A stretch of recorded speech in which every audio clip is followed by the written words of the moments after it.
The world that the hero lived in was far from normal.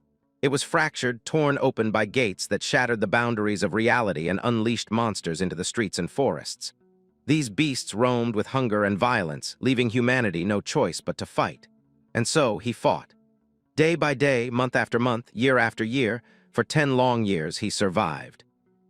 Every passing moment was consumed by struggle. Yet through it all, with only a single sword in hand, he learned to cut down any monster that dared to challenge him. Fear had long since left him. The dread that once haunted his every breath had vanished over time. But change came unexpectedly. The mastermind behind all the chaos finally revealed himself. This powerful being confronted the hero, delivering a chilling truth. The world he had fought so fiercely to protect had already fallen. The creature mocked his efforts, calling it a waste of talent. It urged him to abandon everything and become its sword instead. But the hero refused. There was no hesitation, no second thought. He laughed in defiance and launched an attack directly at the creature. His blade struck its massive fingers, but the blow did nothing. The monster remained completely unaffected. Then, without warning, the beast countered. One punch was all it took. The impact sent him flying, overwhelmed and helpless. The monster's voice dripped with mockery. It declared that no matter how much he struggled, he would always be nothing more than an insect. Still, he didn't give up. He rose again, charged forward, and attacked with everything he had. The result didn't change. Another blow hurled him into the ground. As he lay there, something caught his eye. A pendant hung from the monster's chest. Instinct told him it was important. With all the strength he had left, he threw his sword at the pendant. The blade struck perfectly, and a hole blasted open in the monster's chest. The beast roared in fury, calling him a bastard as pain rippled through its body. After the clash, the hero lay still, looking up at the sky. Despite the chaos and the pain, the view above was stunning. The scene shifts to another place, where we see that another boy walked toward the Namsen gate. Upon reaching it, he was instructed to register his number and scan his unique identification. The staff reminded him that civilians without proper hero status couldn't enter. But he didn't follow the rules. He simply kicked the gate open and walked in, catching everyone's attention as an unregistered hero who had forced his way through. Nearby, a group emerged from the forest. One of them called out to the boy, saying they had lost something and were just about to leave. They casually invited him to join them. A girl in the group took a closer look at him. Something felt off. His clothes didn't match what a typical hunter would wear. Though she knew hunters wore all sorts of gear nowadays, his outfit and baggage felt strange. She wondered if he had made a mistake and thought he was part of the hero squad. The others started talking. One of them said he had already mentioned that this guy was new. Their leader finally spoke. He said he had seen many people like him before. He understood what newcomers often believed after watching hunting videos or reading about gates online. But things weren't that simple. Becoming a hunter required going through proper channels, licensing, training, and passing strict tests.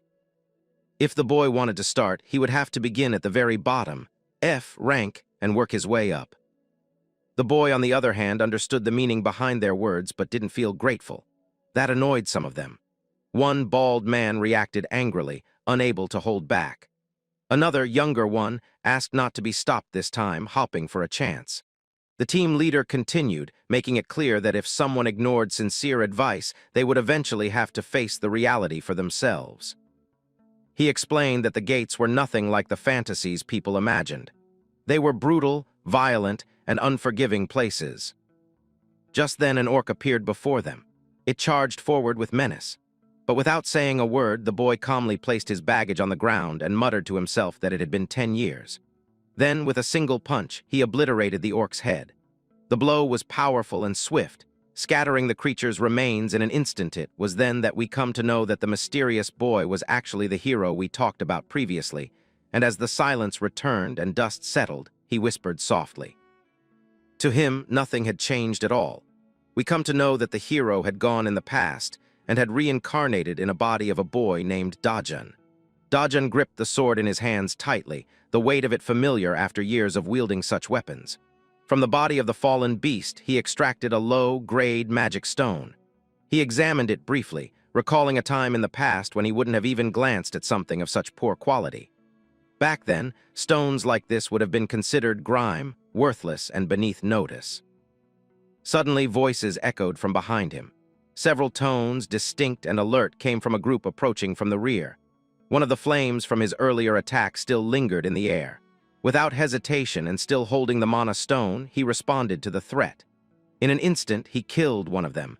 The bag he carried had served its purpose, so he threw it aside without a second thought. As the old team began to move away, some of the girls within the group couldn't help but speak up. One of them commented on that rude guy from earlier, wondering aloud if he might really end up dead. Another girl questioned if she was actually worried about him. The leader stepped in to provide clarity. He stated that if the boy was an intruder, then by now, agents from the control center would have been dispatched. After all, this was a Namsen gate, a high-ranking gate labeled a rank. As such, elite agents of rank B or higher would be sent in response. The leader assured them that as long as the boy didn't lose his mind and recklessly charge into hordes of monsters, he wouldn't die. There was no need for concern. The bald man agreed, saying the leader was right. He imagined the boy must be shaking with fear right now, just standing still and waiting for the agents to come save him. He repeated that idea, convinced the arrogant punk they had encountered earlier would surely be trembling, unable to act. But the reality was quite the opposite. While they believed he was frozen in fear, it was the troll in front of Dajun who was shaking. Without hesitation, Dajun punched the troll squarely in the face, the blow echoing with raw force. Another troll lunged at him, trying to strike, but Dajun dodged the attack swiftly.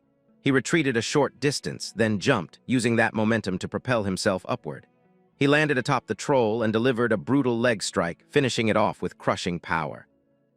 After the dust settled, he noted to himself that 3 more magic stones had been added to his collection. He assessed his total haul so far, 12 low-grade stones and 6 blue tier mid-grade stones. It wasn't the most impressive harvest, he admitted to himself. Still, he continued on. He looked back. Standing behind him now were agents from the gate control center. They had arrived and promptly announced themselves. They requested he show his hero registration ID. If he was unregistered, they informed him he would need to accompany them to the control center for proper documentation. The voice representing the gate control center repeated the request, asking him to comply with their instructions. Dajun, already annoyed, thought to himself about how irritating the situation was. He didn't speak his frustration aloud, but the irritation was clear in his expression. The lead agent then instructed his subordinate to prepare the restraints. He added a formal request for Dajun's cooperation. If he refused, they would be permitted to use physical force. Another warning followed. Any injury resulting from resistance, the agent explained, would be entirely Dajun's responsibility. The best solution, the agent said, would be to resolve the issue calmly at the control center. Dajun reached out and grabbed the agent's hand. Instantly, the agent's confidence evaporated. He was struck by the overwhelming pressure radiating from Dajun, a force far beyond what he expected. The agent froze in terror. Dajun gave a brief warning, "Don't bother him, just leave." The other 2 agents prepared to launch an attack in response, but Dajun stayed calm. He evaluated them and considered their strength. A rank 4 magic seed, he thought, might work on ordinary monsters like orcs. But this situation was different. He looked directly at the agents and gave one final warning. If they didn't want to get hurt, they should leave now. Dajun moved without hesitation. The attacks that came his way were stopped effortlessly. With just a single sweep of his cape, he sent one opponent flying. Another came at him, but that one too was knocked away with ease. He turned his head slightly and in an instant disappeared from sight. In the next moment, he reappeared right in front of the agent and drove a punch straight into his stomach. The agent groaned, caught off guard, but managed to speak. He said that registered heroes didn't typically face any problems unless they committed particularly illegal acts inside the gate. Dajun asked what the rules were about rift zones. The agent faltered, visibly disturbed by the question. He thought about passages opening up all over the world, zones of chaos and danger. Monsters emerged from them, and from these hunts, byproducts like magic stones were harvested and converted into new forms of energy. The government kept strict control over such areas. Places fully under surveillance were labeled as gates. But the unknown, uncontrolled passages, those were called rift zones. Dajun asked again. No matter which gate he entered, would the authorities always come for him, accusing him of trespassing or worse? The agent confirmed this. If an unregistered hero entered a gate without authorization, the control center would be automatically alerted. Agents on standby near the scene would be dispatched immediately. He added that rift zones weren't easy to access, and even in such unstable airspace, the association would not simply sit back. Dajun shrugged, unconcerned. The agent looked at him with fear. He thought to himself that this boy must be insane. He cursed inwardly, regretting that he hadn't reported the incident to headquarters from the start. But as he turned to run, Dajun grabbed him by the face and threw him aside. He dismissed the man as nothing more than a nobody. Another agent stepped forward, angered. He shouted that next time he'd definitely kill Dajun, but the scene shifted to another flashback. The monster that Dajun had previously killed still lay where it fell. Its necklace, once whole, was now shattered. Dajun reflected on what had happened. He remembered the voice that had screamed so close to his ears before everything went dark. It had felt like his consciousness was being pulled into another realm. That sensation, he could only describe it as death. But just then, he opened his eyes. Standing before him was a boy. The boy asked who he was. Dajun replied with his name. The other soul said he was dying, and if his final request was granted, he would disappear quietly. Dajun refused. The dying man explained that he no longer had any attachment to life. After fighting for 10 years, he had been betrayed by a comrade he had once trusted. His country had been destroyed. His friends were dead. His family, too. Despite struggling and surviving for so long, he had faced hunger and despair. And he guessed Dajun knew that feeling as well. Dajun answered that even if his life was miserable, he didn't want the same for his remaining grandmother and Yang. They deserved better. The soul paused, then asked for one thing. What did Dajun want? Dajun responded with a wish. The narration shifted to the cityscape of Seoul, specifically to the area now known as the Hero Complex. The region, once filled with tech and digital companies, was now dominated by exchanges dealing in gate byproducts. Dajun walked the streets, glancing at shop signs and wondering which place to enter. He made his way into one and was greeted by a cashier. He stated that he wanted to sell some mana stones. The cashier welcomed him, boasting they had the best rates not only in Seoul but in all of Korea. Dajun pulled out a bag full of mana stones and emptied it onto the table. The cashier stared at the bloody stones, silently thinking they could have at least been cleaned. Nonetheless, the cashier commented on the large quantity and began sorting through them.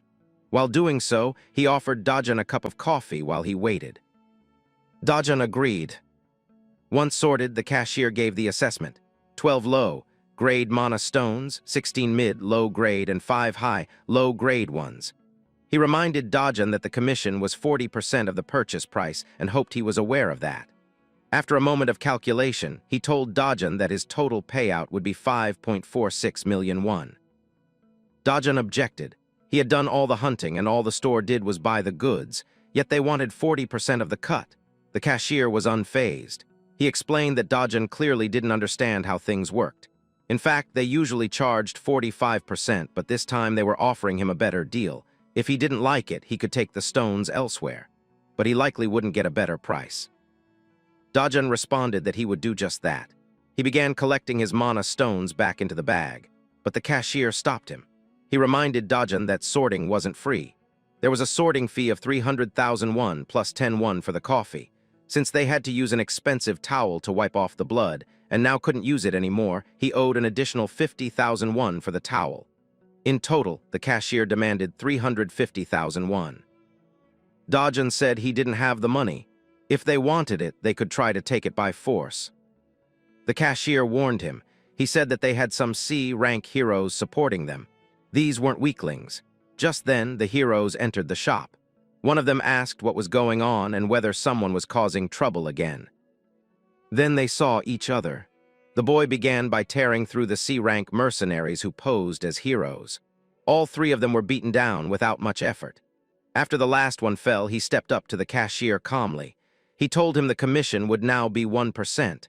It was best to keep things smooth from now on. He promised he would return again.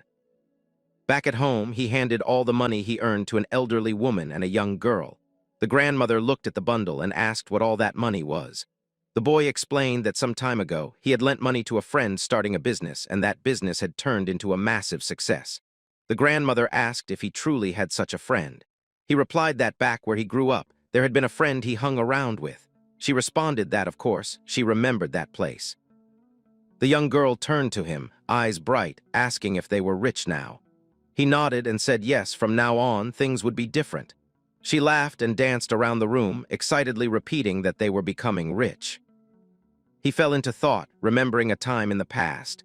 The real Dajin had once spoken to himself, saying he hoped Grandma and Yang would be able to live in a house safer than anywhere else.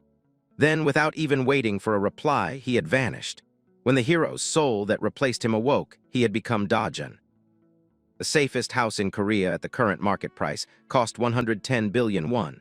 There was no obligation for him to fulfill such a one-sided promise.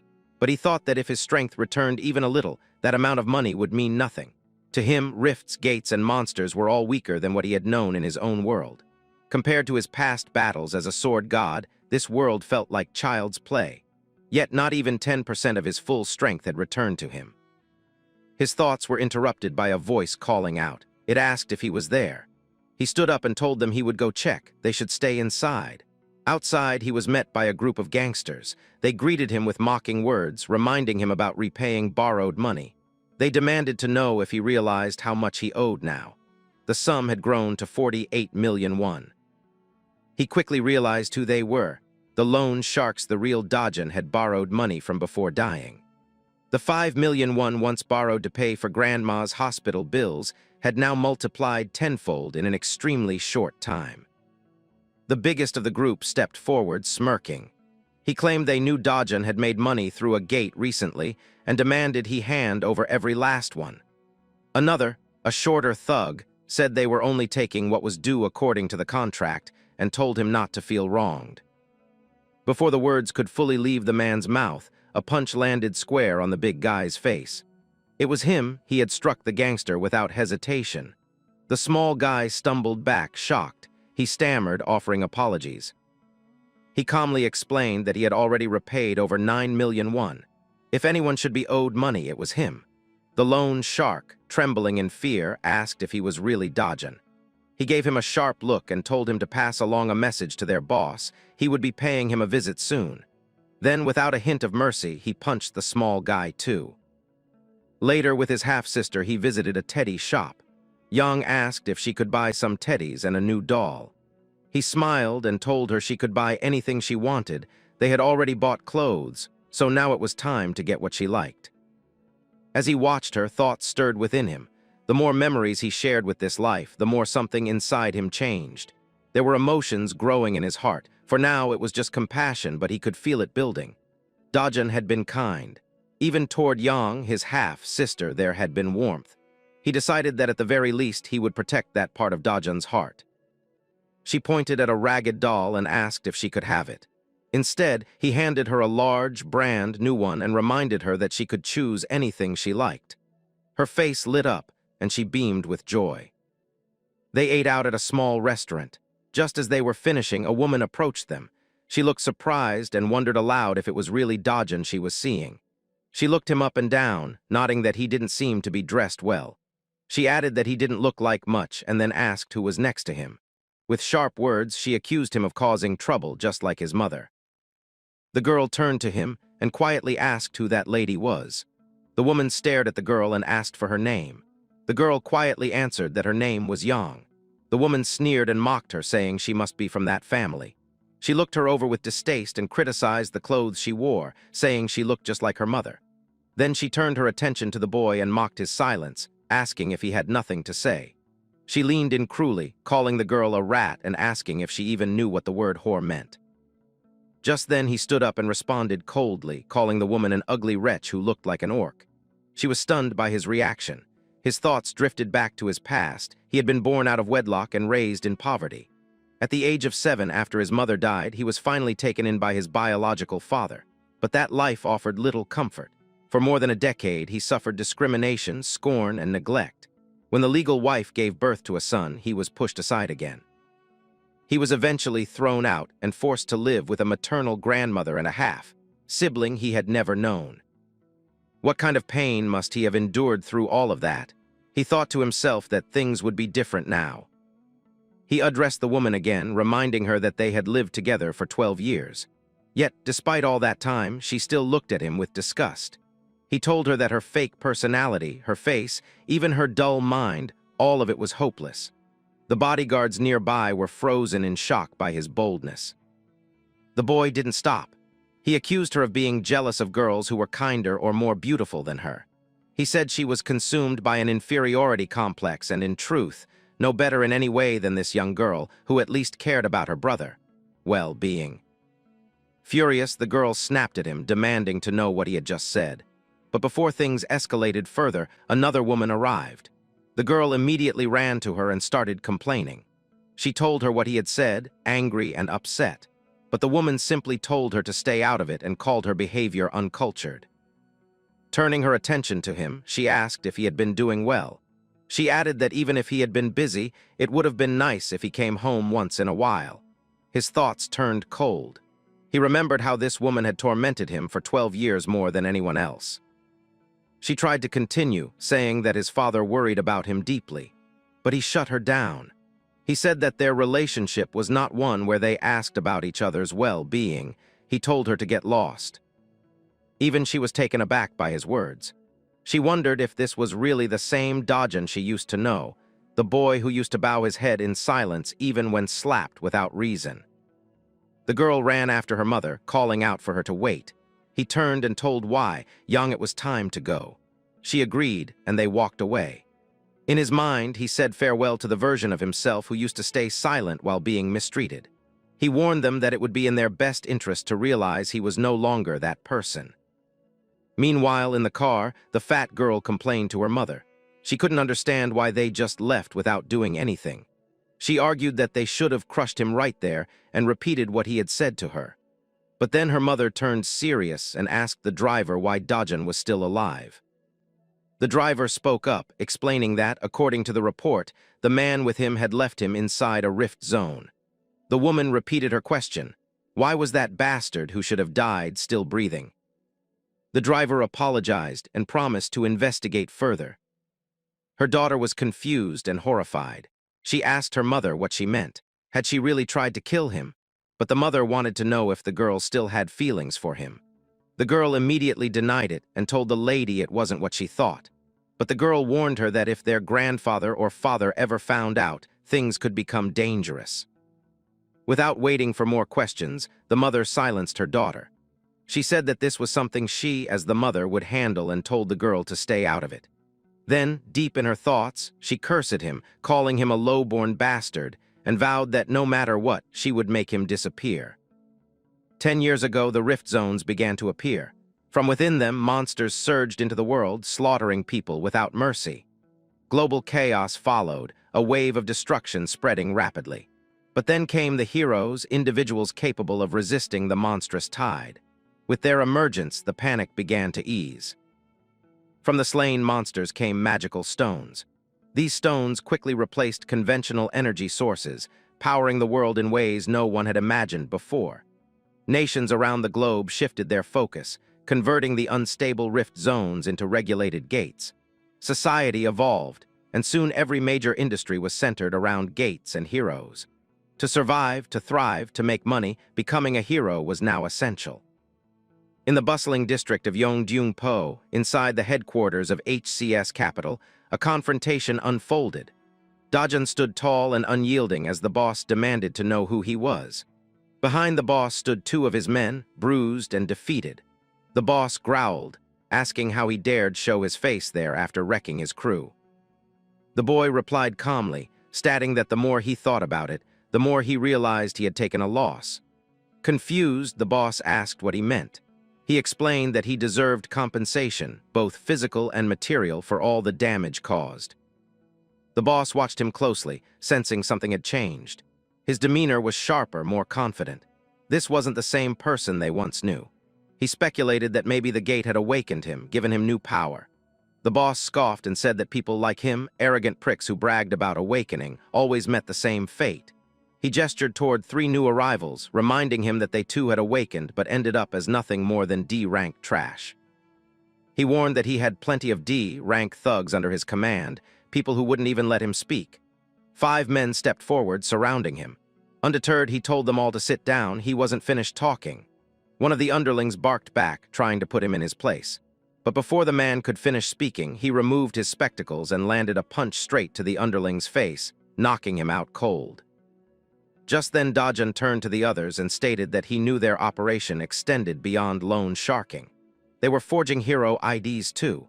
If he was going to start making real money, he needed a clean ID, one that wouldn't cause trouble down the line. He made it clear. Bring him a flawless ID by tomorrow. No excuses. The boss and his crew stared in stunned silence. They couldn't comprehend what kind of strength they had just witnessed. This wasn't a D-rank fighter.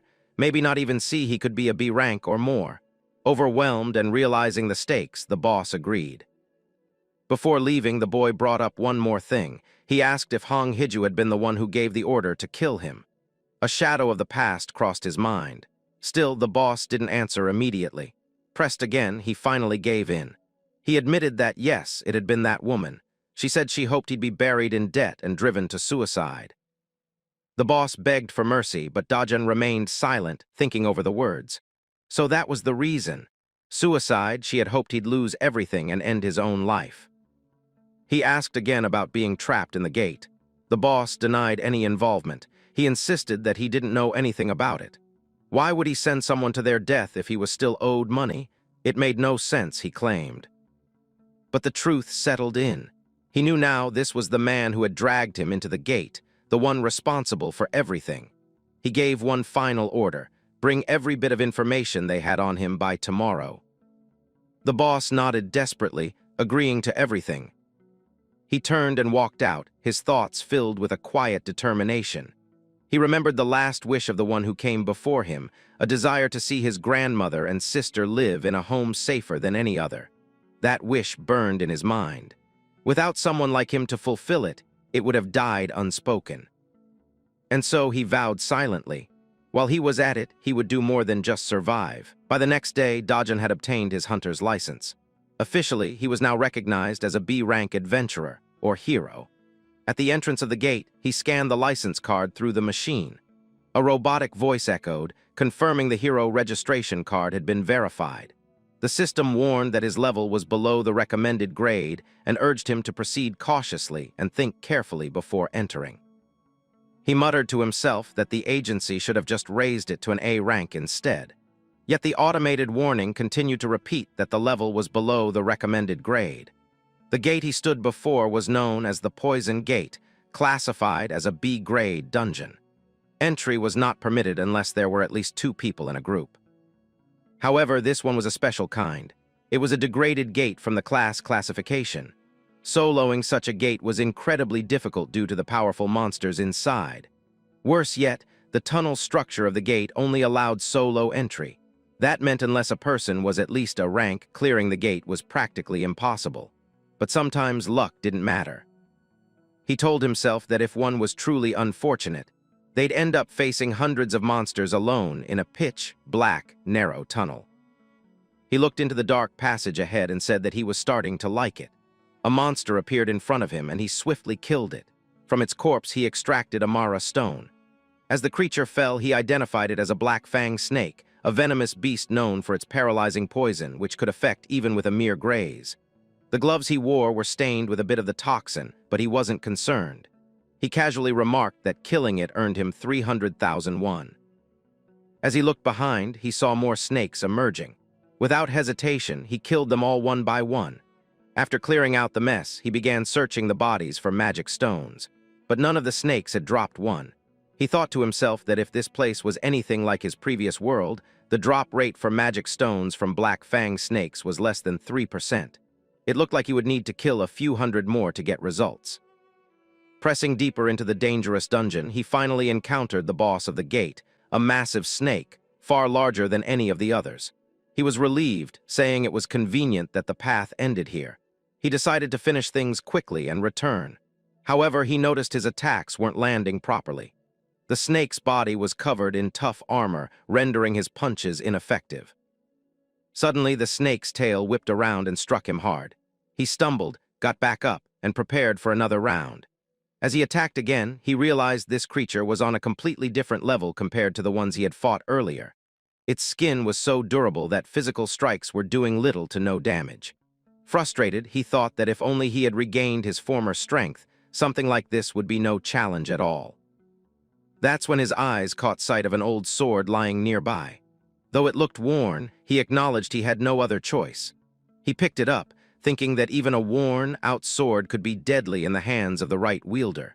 He decided to borrow the weapon for a bit and dashed toward the snake to attack. Dajun considered it an honor for the beast to be slain by his hand. Gripping the sword tightly, he struck once. The blade cleaved through the massive creature, killing it instantly. However, the sword shattered in the process. He admitted to himself that if he hadn't caught it just in time, the situation could have turned into a disaster. Examining the snake's remains, he noticed its sharp tooth. He picked it up and concluded that although it was short for a proper sword, with a little sharpening, it could prove useful. He even remarked that the creature's meat might taste better than Namen, which brought him a small sense of relief. Eventually, he exited the gate, looking weary. The boy remarked how surprising it was that even a lowly B-rank gate could take up so much of his time. Restoring his strength now stood as his top priority. He chuckled to himself, hoping that his old combat acquaintances hadn't seen him in this weakened state. The scene shifted to the shop where Dajun had recently sold his mana stones. At that moment, another customer stood at the counter, trying to sell their own collection. The cashier remarked on the quantity, noting the customer had gathered quite a lot. He reminded him that the commission would be 40%, as usual. The customer objected, saying the commission seemed too expensive. The cashier explained that their rate was actually the cheapest available. He pointed out that the basic commission at Gate Centers was already 5%, and unlike them, this shop didn't leave transaction records. That meant the customer wouldn't have to pay any taxes. With all that in mind, he insisted the deal was still in the customer's favor, offering a clean, profitable transaction. The customer then asked about the cashier's injuries, particularly his swollen eye. The cashier sighed and said not to ask. It was the result of a crazy bastard who had shown up and beaten their guards senseless, even attacking him. The customer commented that relying on guards too much could be dangerous. He believed that hearing guards based on scale, not rank, was more important. He argued that ranks were mostly for civil servants' convenience and didn't reflect real skill. There was a big difference between a freshly licensed guard and a seasoned hero, who risked their life hunting monsters. While the cashier silently wished the guy would stop lecturing, the customer added that they weren't strangers anymore. They'd known each other for a day or two. He told the cashier to call him if he ever needed help. Just then, he walked into the shop, catching the cashier's attention. The cashier immediately recognized him as the one who had injured him and pointed him out. The customer turned to look and commented on his tall figure and good-looking face. He asked whether this was the one who caused the recent disturbance. He questioned how someone who called themselves a hero could assault an innocent person, reminding him that heroes weren't supposed to lay a hand on civilians. The cashier began to worry. That customer was a 7-year veteran hero with many connections among senior and junior hunters. Getting on his bad side could cause serious trouble, but the man simply told him to mind his own business and get lost. Both the customer and cashier were shocked by how casually the response came. The customer, frustrated, asked if he planned to get revenge for the earlier incident. He insulted him and then paused, remembering that the #1 cause of death for heroes besides monsters was accidental disputes with fellow heroes. His 7 years of experience triggered his instincts. He backed off, saying they'd meet again, and walked away. Meanwhile, he approached the counter with his bag of mana stones. The cashier, still nervous, asked him to place the bag on the scale. When he did, the cashier's eyes widened. They were high-grade mana stones, far superior to what they usually received. He couldn't help but wonder about this man's true identity. The system calculated the total, 150 million won. He quietly thought about how exhausting the day had been and that this amount felt lacking. He extended his hand and demanded the full 150 million. The cashier corrected him, reminding him that the shop took a commission. He stared back with a lazy gaze, prompting the cashier to question if he had said something wrong. He finally responded, saying that the commission would be just 1%, making it 148.5 million. The cashier lost his temper and shouted, insisting that the commission was 40%. He muttered angrily, recalling past experiences, but then pointed out that any transaction over 100 million won required approval from a superior. Dajun told him to get that approval right now. The cashier reluctantly called his boss and explained the situation. As he was still on the line, the man grabbed the phone from his hand and addressed the boss directly. He told him to give the money. The boss responded that he understood and asked to speak with his employee again. Instead, he threw the phone against the wall, but it didn't break. He repeated the boss's words and demanded the money. The cashier obeyed and brought out the full amount in paper bags. He commented dryly that they should have a cool deal next time, too. The cashier thought bitterly about that phrase. Since when was a deal cool for only one side? 10 minutes later, the boss arrived, frustrated. He asked why the cashier hadn't answered the phone and demanded an explanation for the earlier call. But the cashier had reached his limit. He announced he was quitting and said he couldn't take it anymore.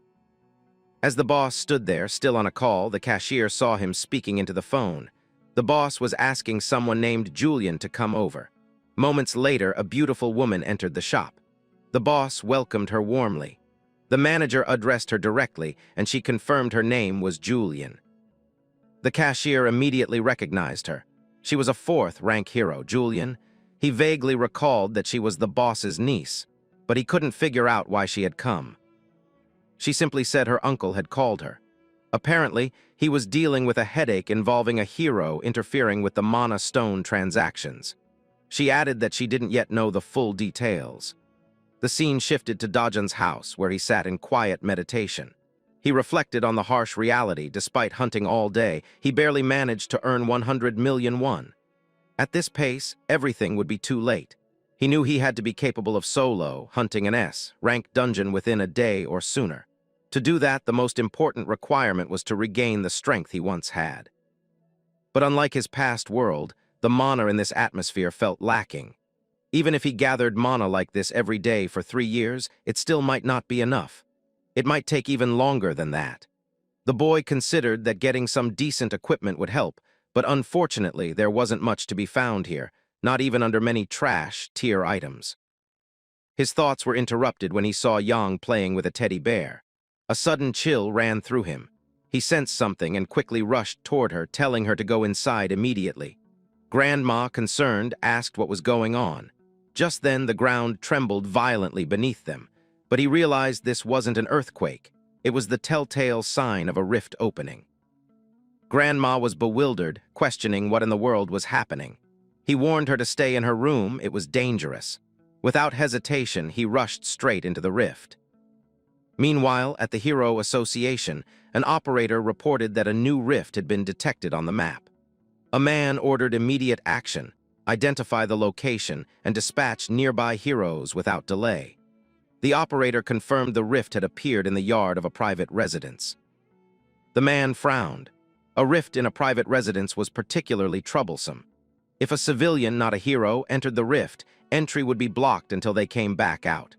Worse still, if the civilian died inside, it would trigger a monster wave that would persist for 10 days in the rift zone. That would endanger the entire soul area. He asked if the identity of the person who entered had been confirmed. Another staff member at the computer answered. The person's name was Dajun. He was a resident of the house where the rift had opened. His maternal grandmother claimed he entered the rift in an attempt to save his younger sister. The leader processed the report. If he wasn't a registered hero, that meant a civilian had entered a newly formed rift. He asked for the probability of a monster wave occurring. The technician answered grimly, 99.99%. Elsewhere, a woman reacted in shock. She asked what was meant by Dajun awakening. It was his stepmother. A subordinate explained that, based on past reports, he had crossed paths with heroes and likely awakened during a previous gate event. The woman was furious, cursing him. She said it would have been better if they had killed him outright rather than complicating things.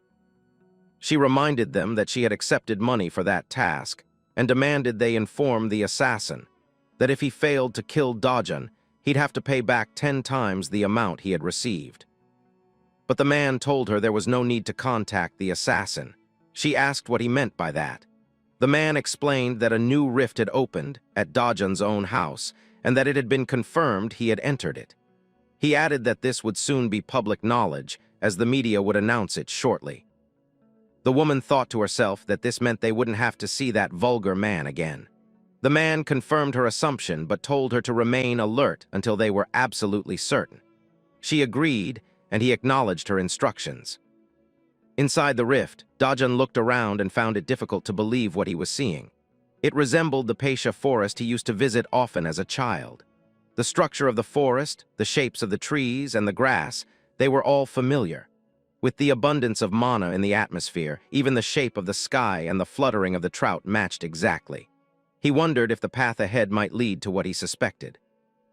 As he proceeded further, he saw it. The world tree stood before him. A primordial spirit tree, the world tree held a concentrated flow of pure mana. It was the very reason that his world had once been destroyed. When the world tree was burned, the mana flow was thrown into chaos. But here, the world tree seemed intact. It had remained hidden, untouched. He realized that standing in its presence might allow him to recover the vast power he once possessed.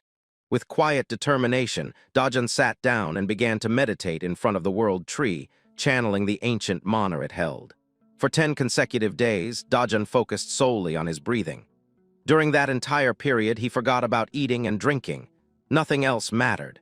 The boy's concentration remained fixed, unwavering, completely immersed in the act of breathing alone. Then on the 10th day, a presence emerged behind him. It was a creature known as Volcana. He identified it instantly. These were the same monsters that had once burned down the world tree. Standing firm in front of them, he prepared himself to kill every last one of them.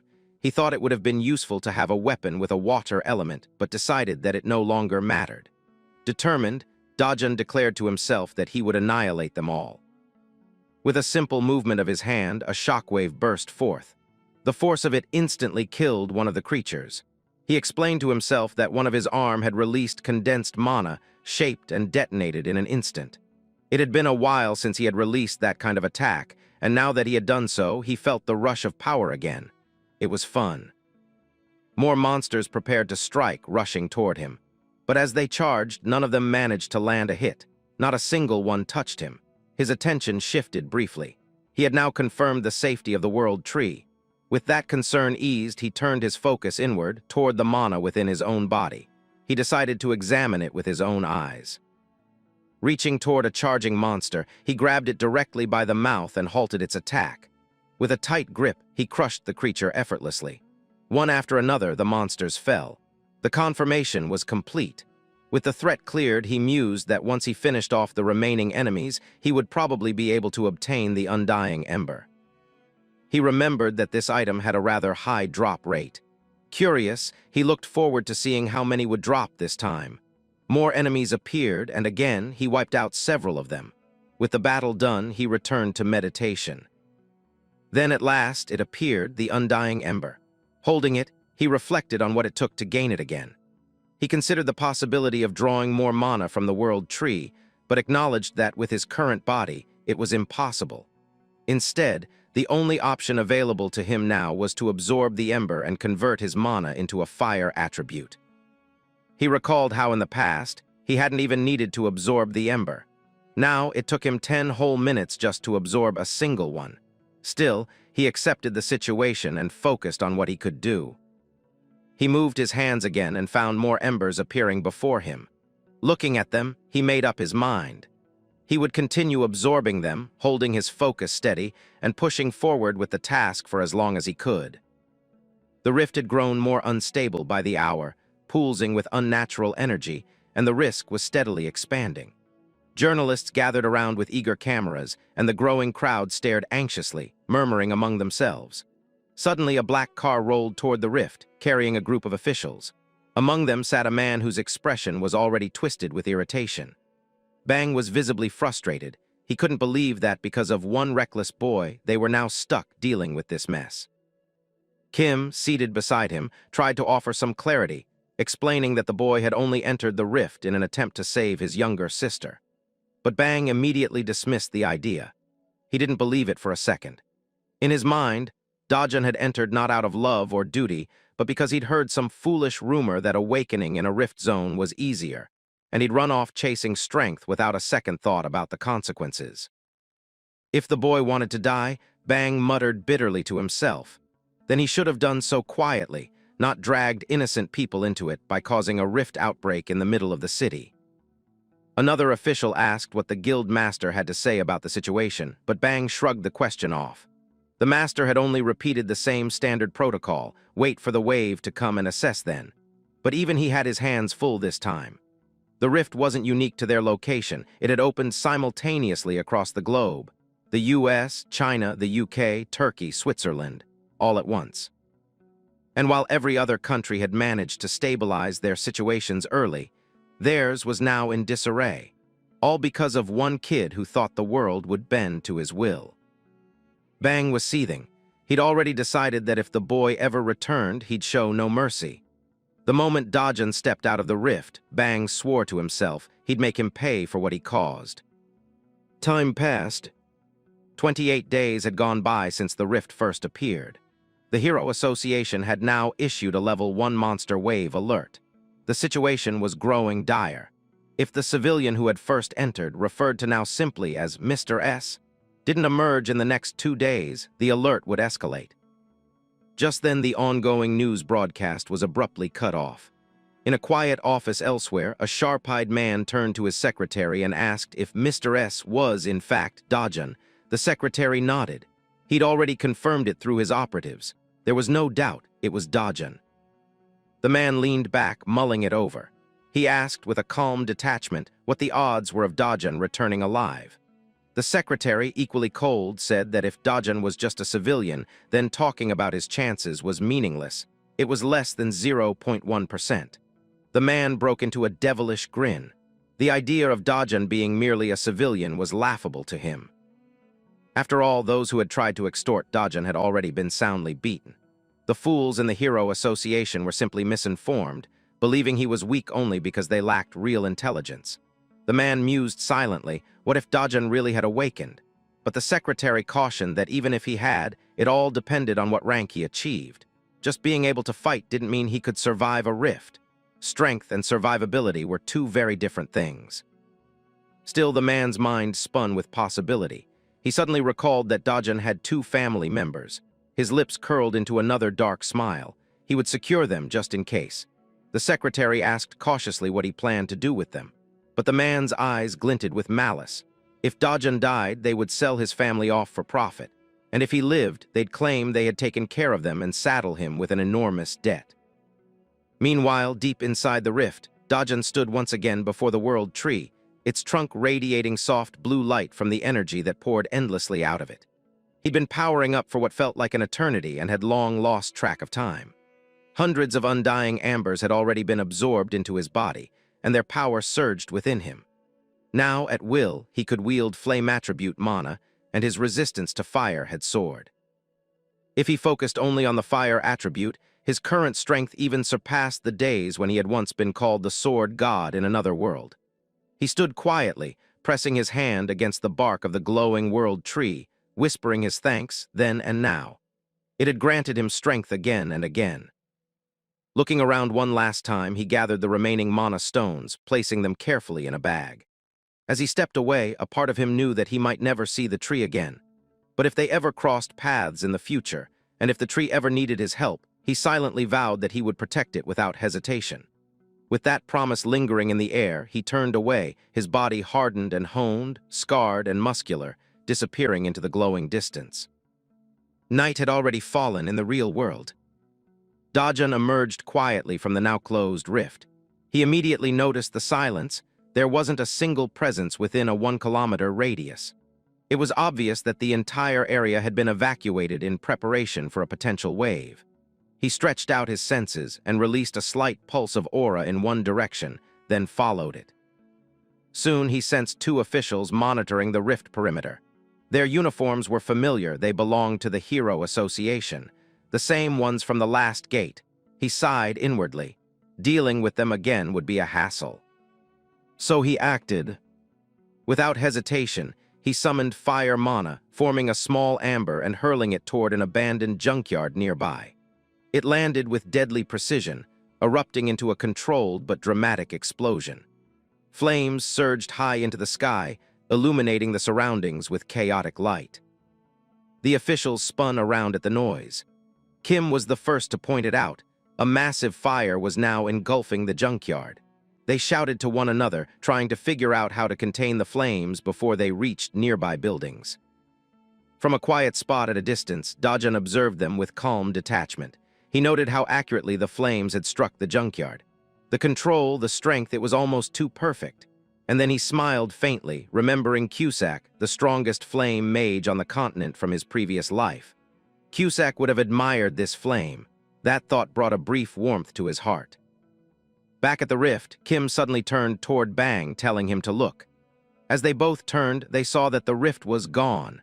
No monster wave, no signs of destabilization, just the faint traces of purple flames still dancing in the air before they, too, flickered out without a trace. The rift had completely closed before they could even respond. It left no clues, no monsters, nothing. And far away, Dajan was walking calmly down the road, his pace unhurried. He turned his head slightly, catching a final glimpse of the spot where the rift had once been. A faint smile curled at the edge of his lips. He was finally free. The next day, it hit the news like a thunderclap. The newly emerged rift in the Maple area had vanished early that very morning. Even more strangely, that day marked exactly 29 days since Mr. Dajan, a non-registered resident of Zone Z, had entered the rift. The Hero Association, which had been bracing itself for a full-scale monster wave, was left dumbfounded by the rift's sudden disappearance.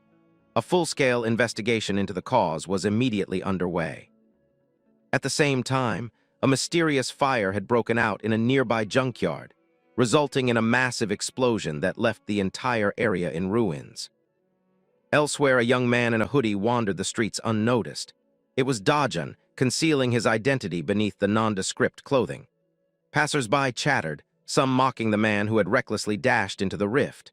They said he was probably dead now, adding that it served him right. After all, everyone knew to stay away from a rift once it appeared. But one among them quickly shut the others up. He said that people like them had the luxury to talk big only because others risked their lives inside those hellish cracks. If the rift hadn't disappeared on its own, the entire city would have become a war zone, and then none of them would have had the chance to sit around flapping their mouths. Dajan listened to it all unbothered, but somewhere inside, he felt a twinge of melancholy. If the rift had truly vanished for good, it meant he would never see the world tree again. That alone left a bitter taste. Still, as much of a shame as it was, maybe it was better this way, because there were still things left in this world he had to protect. Eventually, he made his way to the HCS Capitol building. Inside, several men lounged around, cigarettes between their lips, laughing and gloating. They were convinced Dajan was dead, and with him out of the way, the old man and the little girl would be easy prey. Their boss, they believed, would finally have the freedom to act as he pleased, something everyone agreed would be nothing short of despicable. One of them remarked that their boss wasn't just some random thug, but someone dangerous enough that no normal person could handle him.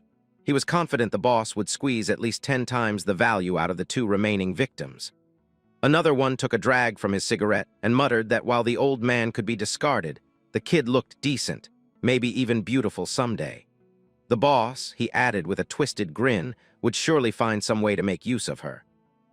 Their chatter stopped cold when a low, eerily familiar voice echoed through the hall. The man asked where their boss was. Heads snapped around. No one moved. Outside, the boss strolled out of his car, casually fixing his hair. The secretary walked beside him, clipboard in hand. The boss was practically glowing, clearly in a good mood. With a grin, he asked what was on his schedule today. The secretary flipped through the notes and replied that there was a lunch appointment with the CEO, but nothing for the evening. That was all the boss needed to hear. He lazily told the secretary to contact Madame Kang and inform her that he'd be paying her a visit tonight. If there were any new girls, he wanted them all dressed up. He was planning to enjoy himself. But before they could enter the building, a chaotic uproar grabbed their attention. The boss barely had time to react before something slammed into him, sending him flying and coughing up blood. As he struggled to his feet, gasping, His eyes met those of a young man lounging on a chair with his feet kicked up on the table. It was Dajun, and his glare was ice cold. Dajun didn't raise his voice, but the threat was clear. He told the boss to crawl over like a dog. The command was simple, yet it carried an overwhelming weight. The boss froze, drenched in sweat. When he hesitated, Dajun repeated himself. Didn't he hear? He said, bark. Someone like the boss didn't even deserve to be treated like a person. If he wanted to live, he'd better act like a proper mutt. Terror-stricken, the boss began to bark, but it was weak, unconvincing. Dajun demanded more. He wanted him to bark like he meant it, like a dog who knew his place. While the pathetic noises echoed across the room, Dajun turned to the others. He called them out for being spineless hypocrites, always bowing and scraping when he was in front of them, but ready to betray him the moment they thought he was gone. He asked the boss if he honestly believed this was the first time he'd dealt with a scumbag like him. The boss dropped to the floor, forehead pressed against the ground. He begged Dajun to spare him, swearing he'd be loyal from now on, loyal like a dog if that's what it took. But Dajun wasn't buying any of it. With a sharp kick, he sent the man tumbling, then told the secretary flatly that he was the boss now. He didn't want to see decent men like the secretary working under garbage like this anymore. After all, the secretary had always been good at cleaning up trash, and now he had permission to get rid of this piece of it too. The secretary quickly knelt and pleaded. The boss, he explained, had connections. If he vanished now, it would raise suspicions, and people would start sniffing around. Wouldn't it be wiser to give the boss one more chance to make things right? But Dajun's gaze was cutting. He asked if dumping someone in a barrel and tossing it into the sea wasn't the secretary's trademark, or crushing them in a junkyard, which everyone knew he was capable of. He warned the man that if he didn't deal with the boss now, he would be the one thrown into a gate as monster food. Everyone in the room stiffened in terror. The boss, still groveling, resumed his begging, promising over and over that he'd do anything, anything at all, if Dajun just let him live. Dajun turned away, knowing he should kill the man to avoid trouble later. But strangely, he found himself hesitating. Maybe he was going soft. He raised his hand toward the boss, who took it as a sign of forgiveness and began thanking him profusely, saying he would serve him like a big brother from now on. But Dajun's expression didn't soften. Without a word, he activated his fire ability and seared one of the boss's hands. Then, as the man screamed in agony, he ripped it off, tossing the charred flesh aside like garbage. He stared down at him, unmoved. This, he said, was the final chance. From now on, the boss's sole duty would be to protect Dajun's family. If anything happened to them, even a scratch, Dajun swore he would slaughter every last one of them without hesitation. If they wanted to survive, then they would have to guard them day and night, 24 hours a day, for the rest of their lives. Officially, Dajun had been declared missing, presumed dead, lost to the rift along with the collapsing dimensional field. News outlets had already published obituaries and retrospectives, and even the government had issued statements confirming his death. Every media channel repeated the same story. The boy was gone. Yet here he was, sitting calmly inside a small restaurant, watching his sister devour her food with gleaming eyes. As he stared at the news articles on his phone, a quiet realization settled in. There was no need to reveal he'd come back. Doing so would only invite chaos, unwanted attention, and more trouble than he or his family could afford. He knew they'd have to move soon, especially with the boss likely changing locations. But there was no need to rush. For now, he wanted his little sister to enjoy herself. She was beaming, eating until her stomach could hold no more, clearly delighted by the rare treat. When he told her they'd be moving to a new place soon and that she could go to kindergarten like the other kids, her smile wavered. That subtle shift in expression didn't go unnoticed. When he asked what was wrong, she hesitated before explaining that the other children had made fun of her for not having a mom or a dad. The weight of her words struck him harder than expected. With a voice both gentle and firm, he told her she didn't need to go to kindergarten if she didn't want to. There was no reason to see kids who bullied her. She could just start school next year like everyone else. That brought her smile back, brighter than ever, and she seemed relieved, even thrilled at the idea of skipping kindergarten altogether. Watching her, Dajun quietly considered whether a prestigious private school might be better for her, somewhere no one would dare to look down on her again. That thought led his mind to a memory. Not long ago, he had barged into a rundown motel in the middle of the night, demanding to know why his grandmother and sister were staying there. It was a shady place, crawling with drunks and shady characters. The staff calmly explained that the motel was under their management and was, in fact, relatively safe compared to what it looked like. But Dajun didn't care about their assurances. He just wanted to see his family. The moment he stepped into the room, both his grandmother and sister stared at him in shock. For a brief moment, they couldn't move. Then, as if waking from a dream, they ran to him. His grandmother grabbed his hands tightly, whispering that she wasn't imagining things. Her boy had come back. His sister cried as she hugged him, and all he could do was smile softly and reassure them that yes, he was home, and yes, he was alive. Back in the present, the girl looked up at him with curiosity and asked if he was a hero. That question caught him off guard. He half joked, asking if she would still like him if he were. But instead of the enthusiastic response he expected, she told him she hoped he wasn't one. Heroes, she said, had to fight scary monsters. Sometimes they didn't come back. She didn't want her brother to go off and die like that. She just wanted him to stay with them for a very long time. Her honesty stunned him. Even now, even after all he'd been through in the ruined, monster-filled world where he had survived while everything else fell apart, hearing that someone wanted him to live, not fight, shook something deep inside him. He had lost so much in that other world. Years of bloodshed had taken away more than just people. They had dulled what was precious. But maybe, just maybe, he could protect something small and peaceful now. If his family truly wanted him to live, then perhaps that was enough. He didn't need to be obsessed with slaying monsters anymore. Elsewhere, inside the towering headquarters of the Hero Association, another conversation was unfolding. Nat, the founder of the Hero Association and director of the World Hero Federation, stood in a massive office, gazing at the reports stacked on his desk.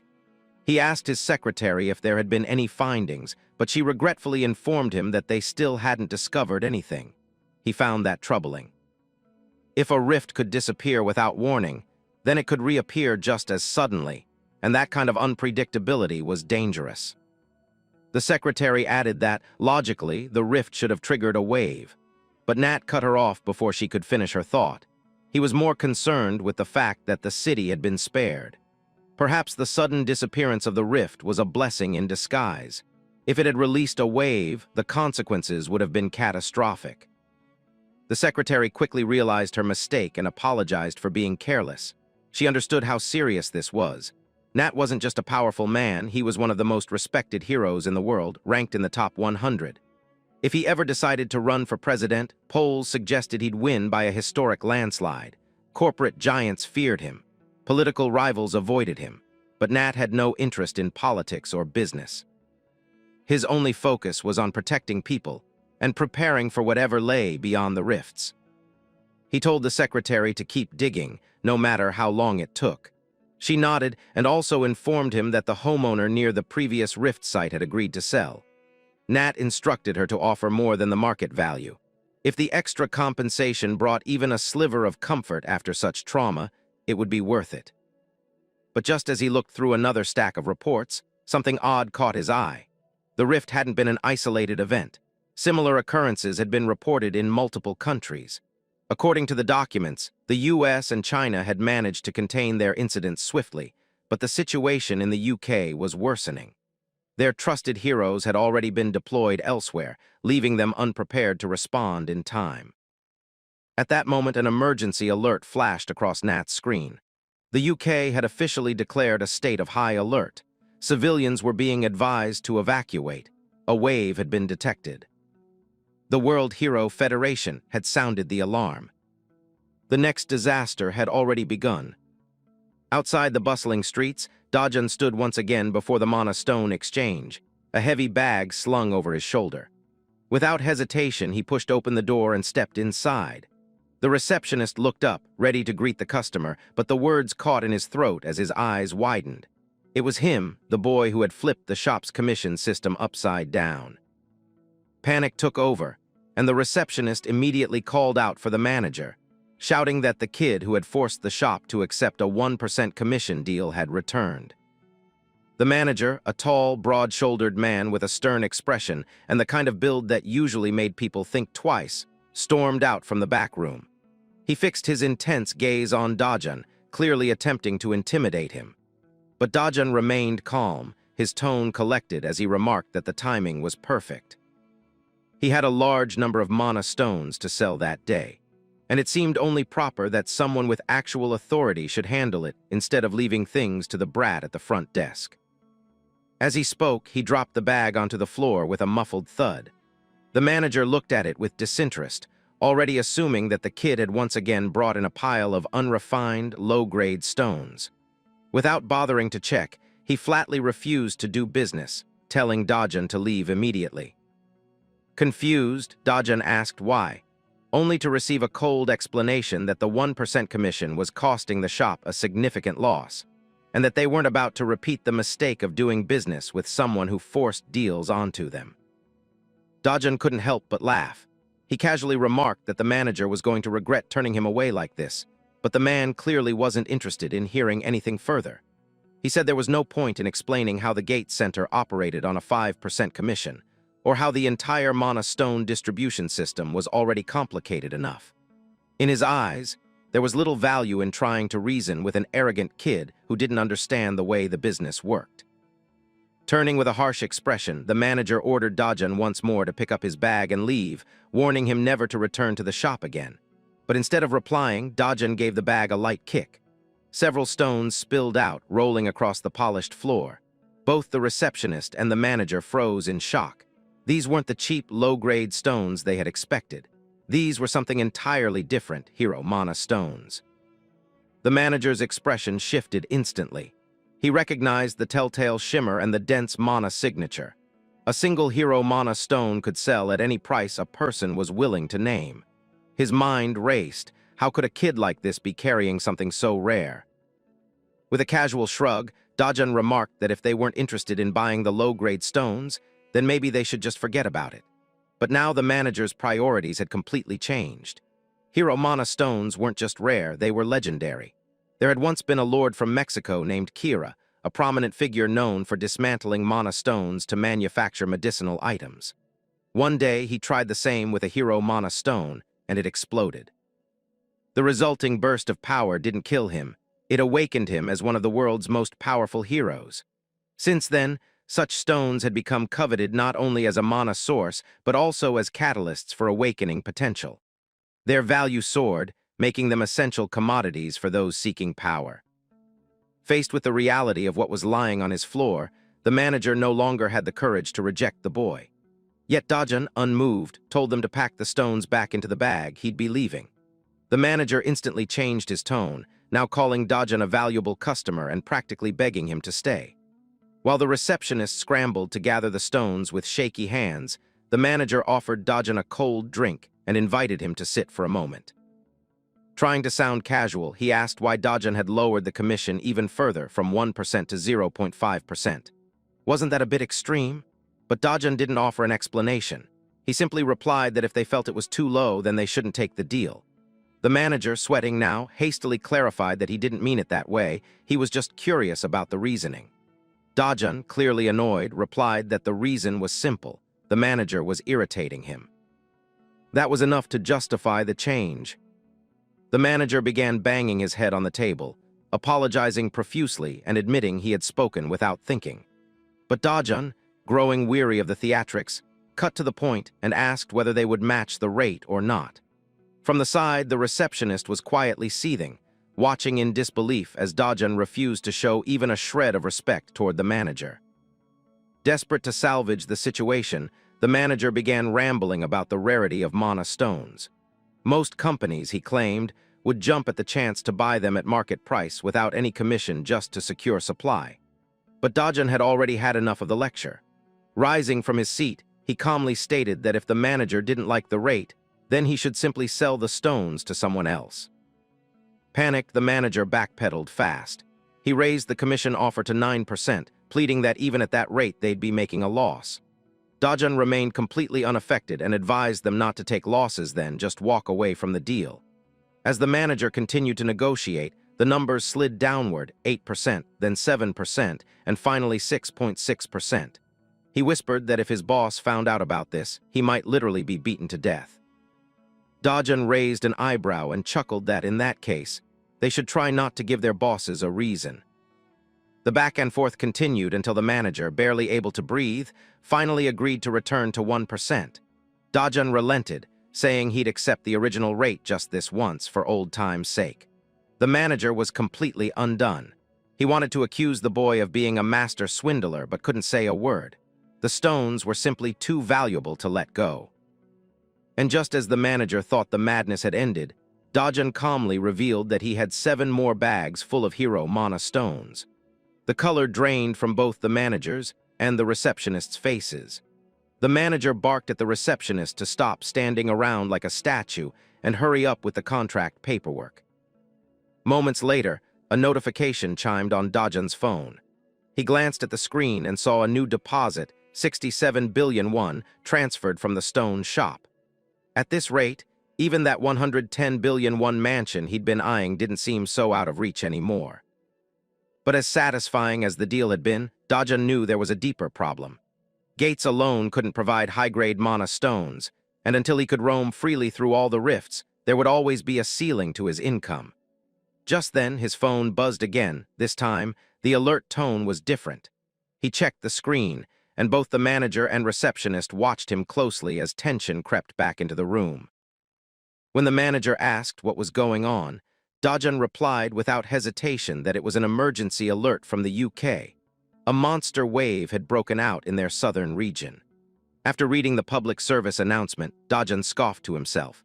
The officials, the guilds, the self-proclaimed protectors of humanity, they were all the same. Ineffective, disorganized, and too scared to make the hard calls.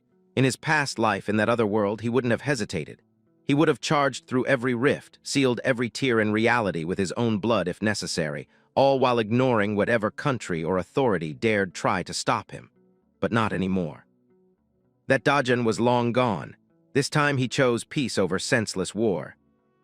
The scene shifted, the tension melting away as the air filled with the savory aroma of premium meat sizzling on a charcoal grill. Thick cuts glistened over open flames, sending juices dripping into the embers below.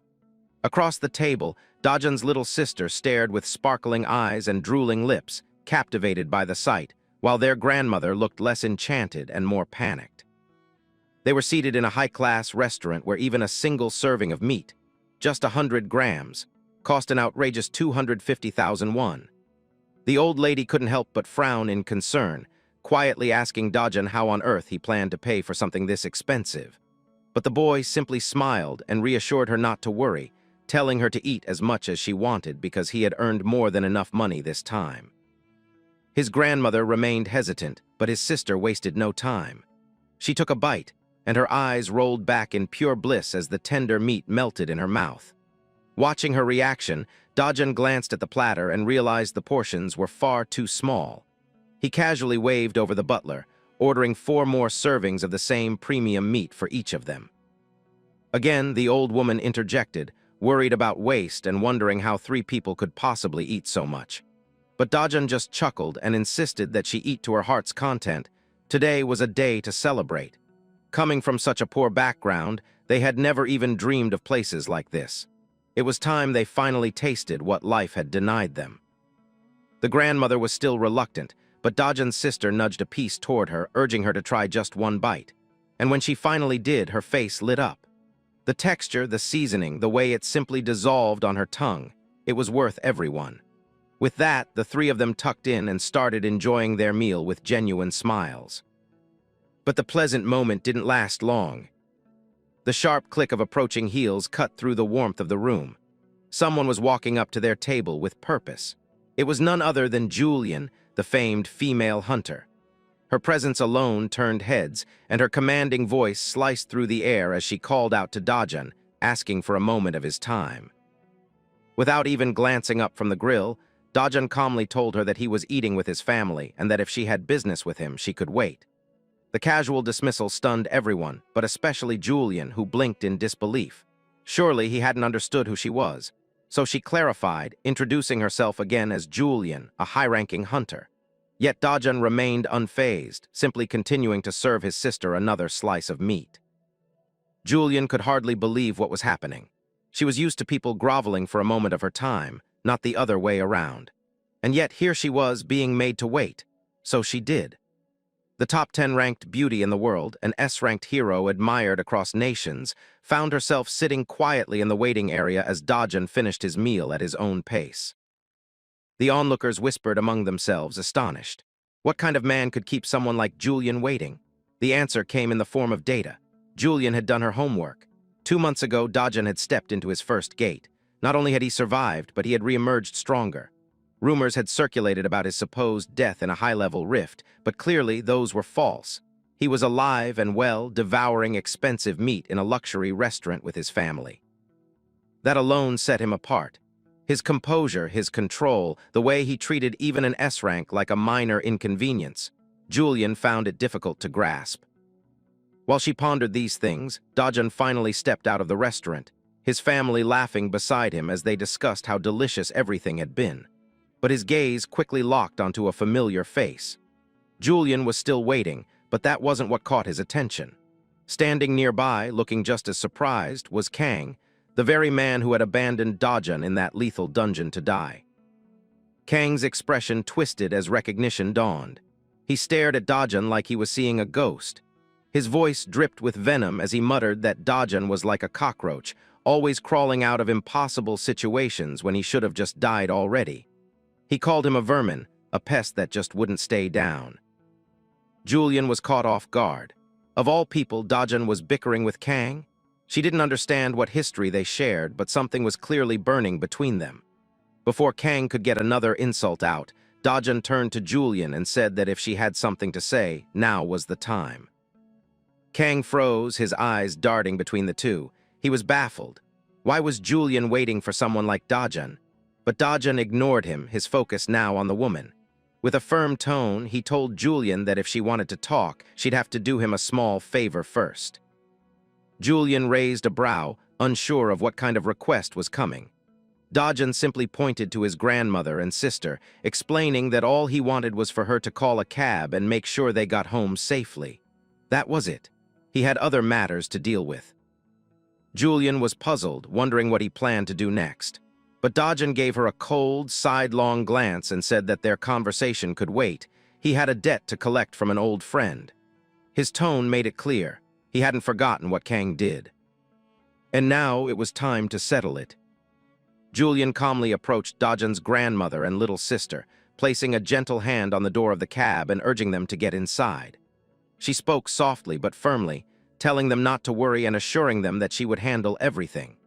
Even though the two were visibly anxious, the authority in her voice convinced them. With a flick of her hand, she instructed the cab driver to take them safely to their hotel, waving them off as the vehicle pulled away. Back inside, the atmosphere had completely shifted.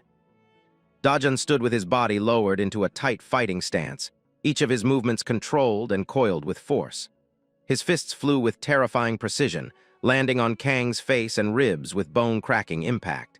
Every punch he delivered was packed with intent, not just to hurt, but to punish. Kang staggered backward but still refused to yield, laughing bitterly through bloodied lips and swearing he'd crush the cockroach once and for all. A terrified waitress tried to intervene, stepping between them despite her fear. She pleaded with Kang, her voice trembling, begging him not to cause a scene inside the restaurant. But instead of listening, the man's rage exploded. With a vicious snarl, he struck her across the face, sending her tumbling to the floor. She would have hit hard if not for a nearby customer who caught her just in time, steadying her and shielding her from further harm.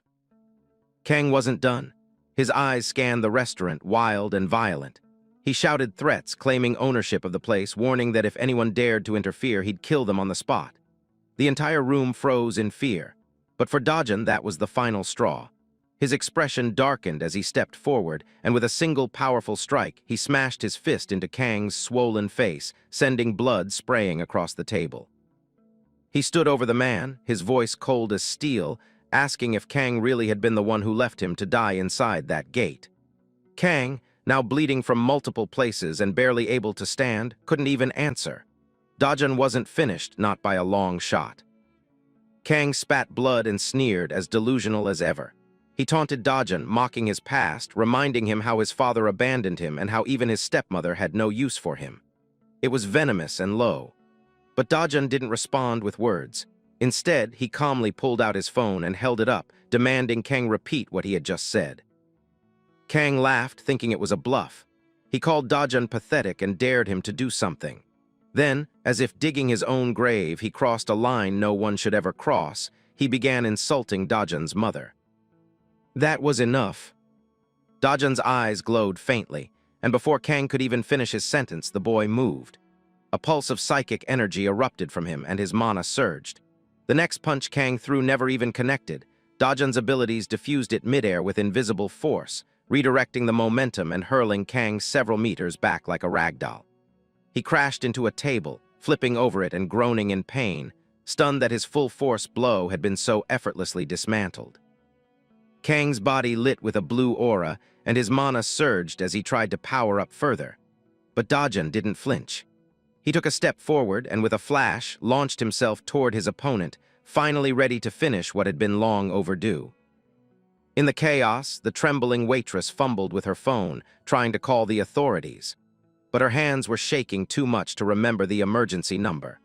Just then, Julian appeared beside her and gently took the phone from her hand, telling the girl that she would handle everything and there was no need to be afraid.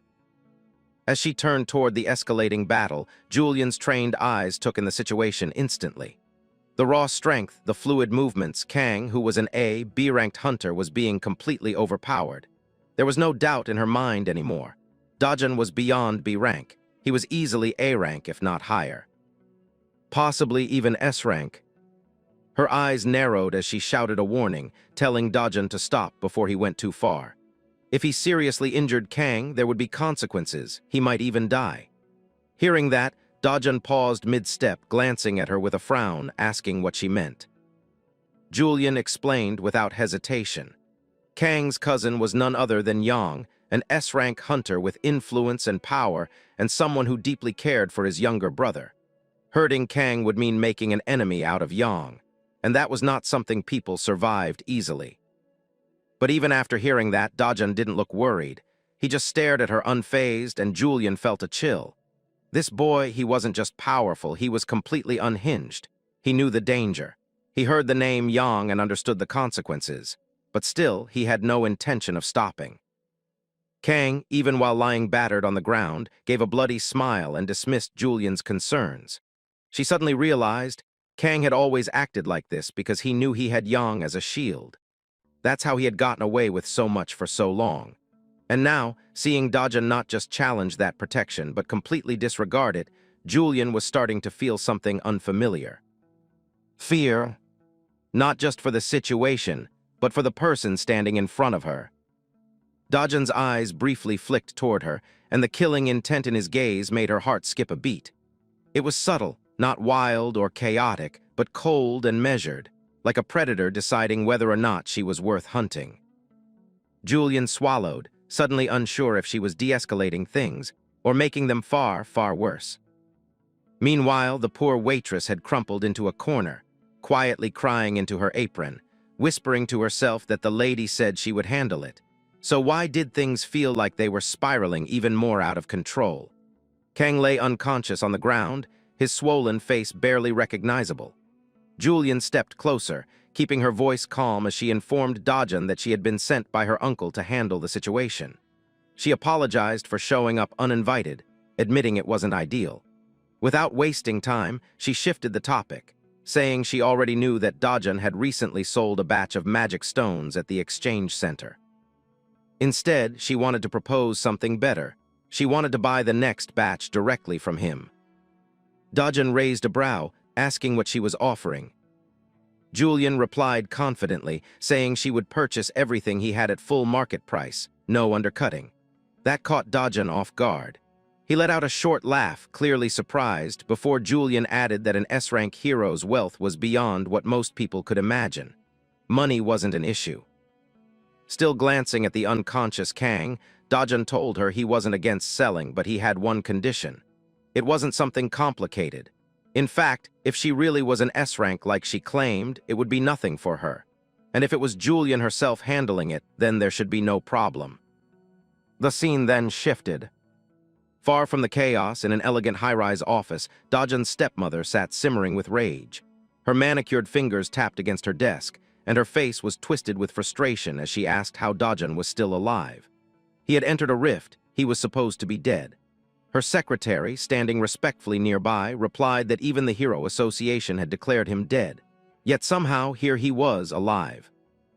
She asked how he planned to fix it, especially after taking so much money to make the boy disappear. But the secretary had other news.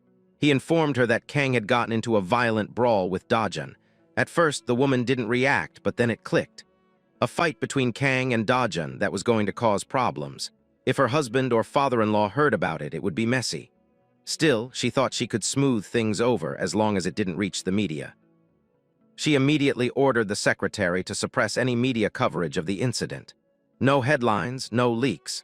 Only Kang's brother needed to know. She also wanted the police kept far away from the matter. Any legal investigation would turn the situation into a public nightmare. But they both knew that wasn't enough. The secretary continued, reminding her that Kang was Yong's cousin, and Yong was an S-rank hunter. Everyone knew Kang was trash, but Yong protected him. In truth, Kang wasn't just family. He was the one doing Yong's dirty work, cleaning up problems and acting as a shield. Now that Kang had been beaten and the media was circling, Yong would be forced to act. The woman understood. The situation was spiraling. She ordered the secretary to schedule a personal meeting with Yong as soon as possible. There was more. She had also discovered that the head of HCS Capital had betrayed her, secretly looking after Dajun's grandmother and little sister. That was unacceptable. She told the secretary to contact Prosecutor Park. She wanted the man to pay for choosing a nobody's family over hers. The next day, the story shifted again. A large crowd had gathered outside a rift zone. South Korea currently had 37 active rift sites, with 5 nearing gate formation. The rest required scheduled hunts handled only by registered association hunters. At the checkpoint, Julian handed over her ID. The guard scanned her credentials, nodded in approval, and wished her good luck. Dajun stood behind her, observing everything quietly. The guards clearly recognized who Julian was. They treated her with respect, but still double-checked everything, locking down security with precision. That level of caution didn't go unnoticed. A girl from the expedition team, Jung, looked over at Julian and raised an eyebrow. Jung was an E-rank hero and leader of the Velvet Guild. She found it odd that someone of Julian's rank would bother with something as tedious as Rift Zone hunts. When asked, Julian replied with a nervous chuckle that she was just bored. With nothing else to do, she figured she might as well explore a rift. Meanwhile, Dajun had already made his terms clear earlier. If she wanted the magic stones, she had to let him enter the rift with her. Once that was done, he'd sell the entire batch at full market price, no markup, no tricks. When Julian asked why he was going this far, Dajun simply replied that nothing paid better than hunting in a rift. That was all. Julian couldn't quite understand it. Why would someone voluntarily risk their life for money? Was he truly that desperate? Maybe he was just reckless. Regardless, she needed those hero-grade magic stones, and if it meant dealing with Dajun, so be it. Even if this was a suicide mission for him, it wasn't her concern. The team soon entered the rift. The world on the other side was a thick, humid jungle filled with strange sounds and shadows moving between trees. The group stayed cautious. Jung glanced at Dajun and leaned closer to Julian, asking who the quiet guy trailing behind them was. Julian didn't want to answer and brushed it off, saying he was just someone she knew. But Jung wasn't satisfied. She asked if Dajun was boyfriend material. Julian shot that down instantly. No, she said flatly. She owed him a favor, nothing more. That was the only reason she brought him. Jung seemed confused. An S-rank hero like Julian owing a favor to a nobody? That didn't make sense. But before she could ask anything more, the jungle exploded into chaos. A massive bird with gigantic wings burst through the treetops, shrieking as it flew toward the team. The hunters immediately fell into defensive formation. Orders were shouted to block the creature's legs, to hold its wings down before it could fly. But before any of that could happen, Dajun broke into a sprint. He ran straight toward the monster, ignoring all formation plans. It was a reckless move, or so they thought. The other hunters gasped, unsure whether to chase after him or retreat. But then they heard his calm voice cut through the noise. Dajin simply said that the bird was already down before it could even fly. And to their disbelief, the beast's wings twitched once, then collapsed. Before the group could even get organized, Guildmaster Jin was already feeling unlucky. They had just stepped inside the gate when a powerful enemy appeared. While everyone else was still trying to find their positions, Dajin had already dropped his bag and gotten ready. Julian, who was taking charge, started giving orders, but Dajin was already moving. He shot through the air like a missile, fast and focused. In just one leap, he reached the flying monster and took control of the battle. His energy burned intensely, and the oversized bird couldn't react in time. It took a full-strength punch straight to the beak. The bird crashed to the ground, while Dajin remained floating above, turning the fight around in an instant. He landed in front of the others without looking tired at all. The monster was nearly dead, the mark of his punch clearly visible. The guild members, including their S-rank carry, stood there in shock. What happened next only added to their disbelief. Dajin calmly raised his foot and repeatedly stomped on the bird's head until it was unrecognizable. It looked excessive, but taking down this type of monster required that level of force. The sound of cracking bones and splattering blood made everyone uneasy. Now Jin was more curious than ever. Who was this guy? Even Julian didn't have a clear answer. All she knew was that Dajin was incredibly strong, and calling him just strong felt like an understatement. Very few people could kill a monster in a single blow. Julian mentioned her sister as someone capable of such feats, placing Dajin in that rare group of elite fighters. Jin couldn't get over how impressive he was. She had seen the whole thing unfold and was genuinely amazed. Julian, thinking quickly, changed the plan.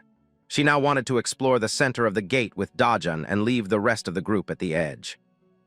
Julian walked up to Dajin while he was expertly carving up the bird for materials. Before she could say anything, he made it clear he wouldn't share the loot with those who hadn't helped. Luckily, Julian didn't care about a few magic crystals. She had a different idea.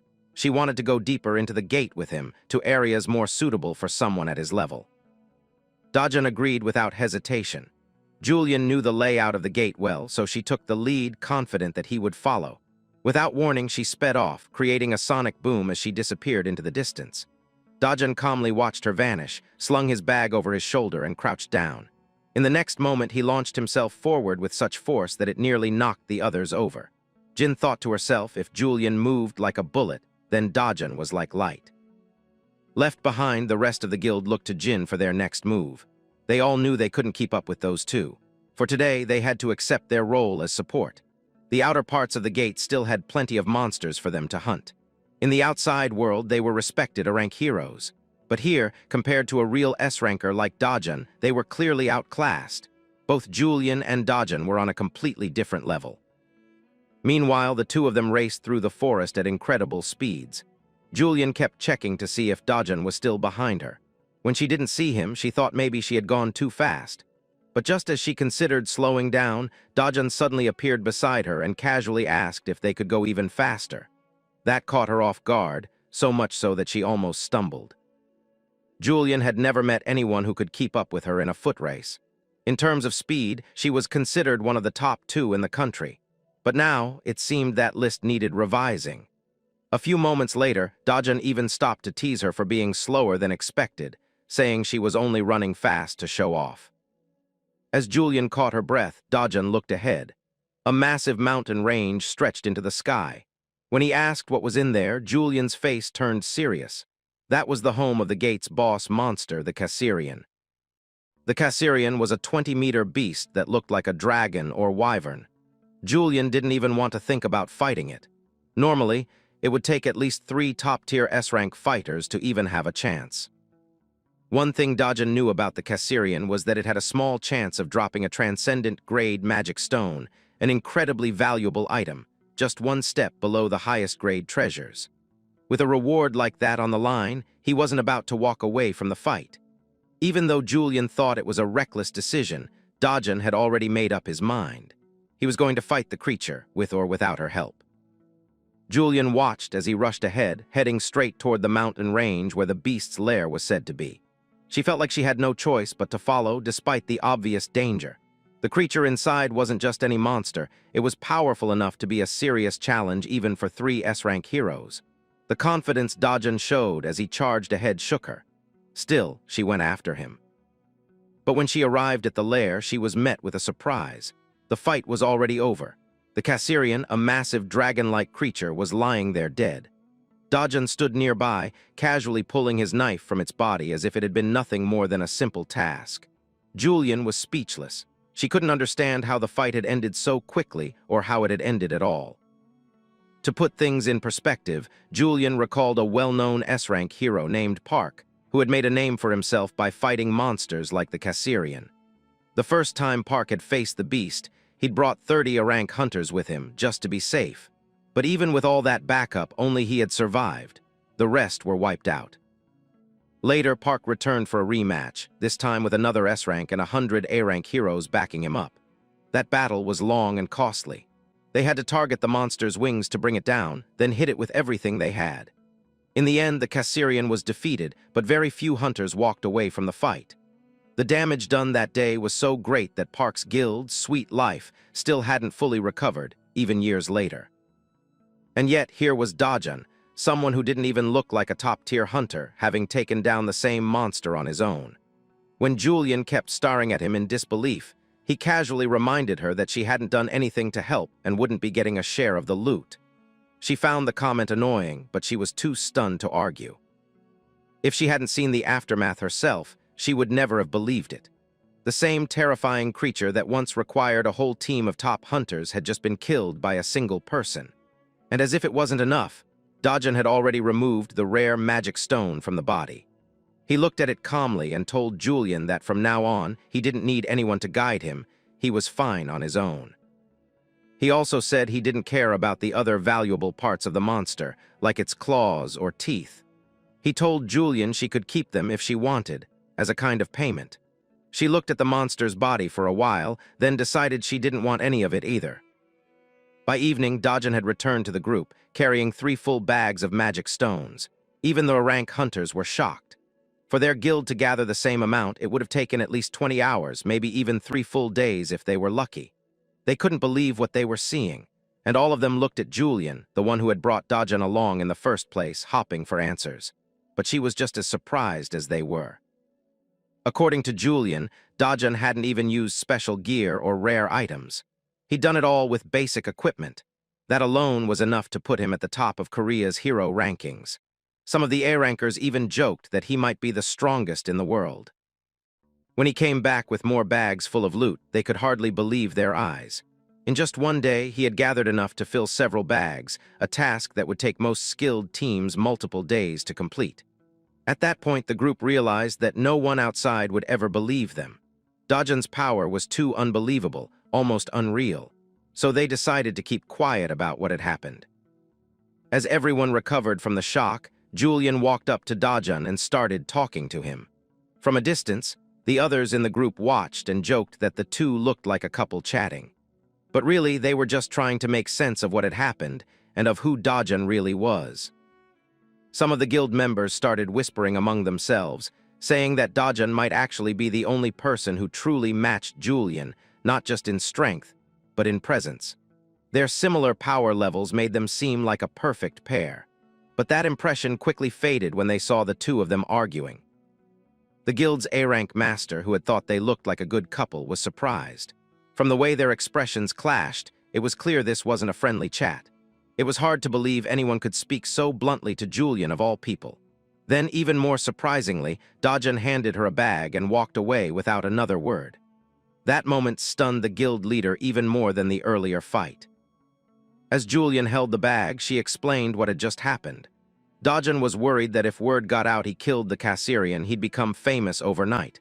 That was the last thing he wanted. To avoid attention, he asked her to take care of everything related to the fight, including the loot. His decision left both of them quiet, unsure of what to say. Ironically, despite his wish to stay unknown, fate had other plans. Julian, still trying to figure him out, felt more drawn to him than ever.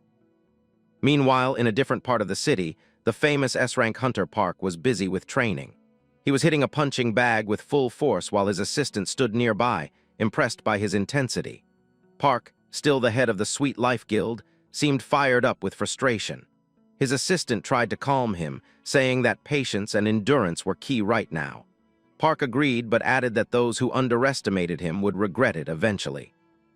Park was proud of his reputation, especially his record of hunting down Cassirians. His assistant praised him, saying his name would go down in history for defeating such a powerful creature with the smallest squad ever. But little did they know, that title already belonged to Dajan, and no one was likely to beat it. Still, Park went on, listing his achievements and ignoring the fact that his guild had been in decline since that major fight 3 years ago. The one thing that still brought him satisfaction was knowing he once took down the Cassirian. The scene then shifted to Young's office. He was reading a detailed report about Dajan's recent raid. It included an incident involving Kang, who had tried to trap Dajan inside the gate but ended up being completely overwhelmed instead. The situation turned on its head, leading to a powerful awakening in Dajan.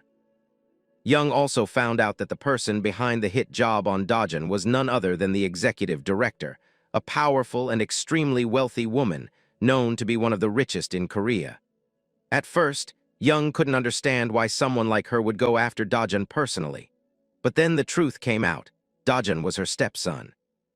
He had joined their family at the age of 7, but after she had her own biological child, Dajan was kicked out. Young found that funny. "Even being rich doesn't protect you from being thrown out," he said, half amused. The payment for Dajan's assassination was set at 3 billion won, a small amount to Young, who was more interested in the politics behind the job. Kang, meanwhile, was barely clinging to life. His battle with Dajan left him badly burned, covered in wounds and completely blind. Even Young, who wasn't easy to impress, admitted that Dajan was ruthless. Yet he smiled at the idea that, had it been him, he wouldn't have stopped at just blinding Kang. He would have finished the job completely. The report also mentioned Julian being present during the incident, possibly helping Dajan. That caught Young off guard. He wanted to know more about the nature of their relationship, but no one could give him a straight answer as the case had been closed quietly. Frustrated, he shouted at his assistant to find out everything he could, convinced that Julian and Dajan had made some sort of deal. The assistant, scared out of his mind, ran off to investigate. Left alone, Young started smashing things in a fit of anger. He knew the executive director's people would come after him if he didn't complete the job that Kang had failed. But he didn't mind. The money was good, and she had enough wealth to rival anyone in the world. Back at Dajan's side, he was returning home after the long day in the rift. Despite everything, he was satisfied. This outing had been far more productive than expected, though it complicated things. Julian had warned him that people might start asking questions about her, especially if they found out she was with the person who killed the Cassirian. That kind of attention would only make things harder for both of them. So, as a way to avoid that, she told him she would hide the loot and handle things quietly. If he ever wanted fame, she could reveal everything later. Dajan didn't argue. He simply tossed her the bag full of rare materials and let her keep it all. That meant he would now need a new way to access rift zones without relying on Julian, but he was fine with that. For now, he could enjoy some rest. Chang had arranged a luxury house for him to stay in, and he was looking forward to sleeping in peace. But as he stepped up to the house, he saw several pairs of shoes outside the door, something that immediately put him on alert. When he entered, he found multiple men in suits sitting inside, along with someone who looked like their boss, deep in conversation with his family members. The man staring at him coldly was Prosecutor Park. Dajan's younger sister rushed to him with fear in her eyes, and he quickly realized the situation was serious. Park pointed out that because of Dajan's known connection to Chang So, he was now under emergency arrest. Apparently, Chang was part of an illegal money-lending group tied to HCS Capital, and Dajan's link to him was enough to bring him in. The scene shifts inside the prosecution service office, where we see Dajan sitting with his hands cuffed as he looked around. Meanwhile, the prosecutor was speaking to a certain director, telling him that both H-Wang and Dajan were being obedient. The director, as it turned out, was none other than Dajan's stepmother, who had been helping the prosecutor arrange his daughter's study abroad. That was why he was doing her this favor. While talking, Prosecutor Park stepped into the interrogation room, telling the director that the reason he became a prosecutor was precisely to remove trash like Dajan from society. Then he laughed, because deep down, he knew he wasn't committed to justice at all. He slammed a stack of papers onto the table before walking in and questioning Dajan about what he had been doing until now. Just the charges on the papers alone, he said, could get Dajan 10 years in prison. Dajan was informed that the prosecutor already had plenty of evidence, thanks to H. Wang. But despite the claims, Dajan didn't even flinch. He knew full well that the prosecutor couldn't do anything to him. This calm, dismissive attitude irritated Prosecutor Park to no end. He couldn't understand why the boy wasn't even reacting. Did he think he was bluffing? Why was he being so arrogant? Just then, Dajan casually asked about how the gold digger Hong was doing. The prosecutor began sweating, trying to deny that he even knew who she was. But from that moment, Dajan understood H. Wang's side had already collapsed. They were probably being dealt with right now. He had come along quietly, hopping to avoid trouble. But at this rate, things were definitely going sideways. The prosecutor moved closer, anger in his eyes, asking if Dajan thought the prosecution was a joke and threatening that his life was now over. But then, Dajan simply glared at the man, and in that moment the prosecutor froze. His whole body trembled. Something inside him screamed that this boy was not someone to be provoked. He immediately backed away, keeping his distance, even though he nearly raised his hand to slap Dajan. But for some reason, he couldn't do it. He didn't know why, but an ancient, instinctive fear gripped him. Something was telling him, don't touch that boy. Just then, an officer entered the room, telling Prosecutor Park to step outside for a moment. After reviewing some documents, the prosecutor's face twisted in disbelief. He questioned whether the results were wrong or whether the evaluation machine was malfunctioning, but his subordinate explained that they had double-checked everything. The system was working fine. The hero scanner had confirmed Dajan was just a regular person. No signs of awakening. It made no sense. Hong had claimed her stepson might be awakened, and Park had trusted that information. The subordinate suggested maybe the intel was faulty, but Park knew the source had always been reliable. And yet here was hard proof saying otherwise. Now he was confused. Who exactly was this boy? Why did he know Hong's name? Why was there such a contradiction? Meanwhile, back in the interrogation room, Dajan was growing increasingly irritated. He'd been tied to the chair for too long. It made him understand why people called prosecutors scumbags. He wondered if he should just destroy everything, break free, take his grandmother and sister and run. Hide somewhere far away. But just then the door opened, and Julian walked in. Dajan was stunned to see her, as she asked what he was doing in a place like the prosecutor's office. Calmly, he replied that even he didn't know, but Julian immediately told him not to do anything rash. Even though he was clearly surprised, she explained that using his powers now would only worsen the situation. Dajan wasn't sure whether she was offering help or just handing out advice. Julian herself seemed confused. What she was doing couldn't exactly be called help.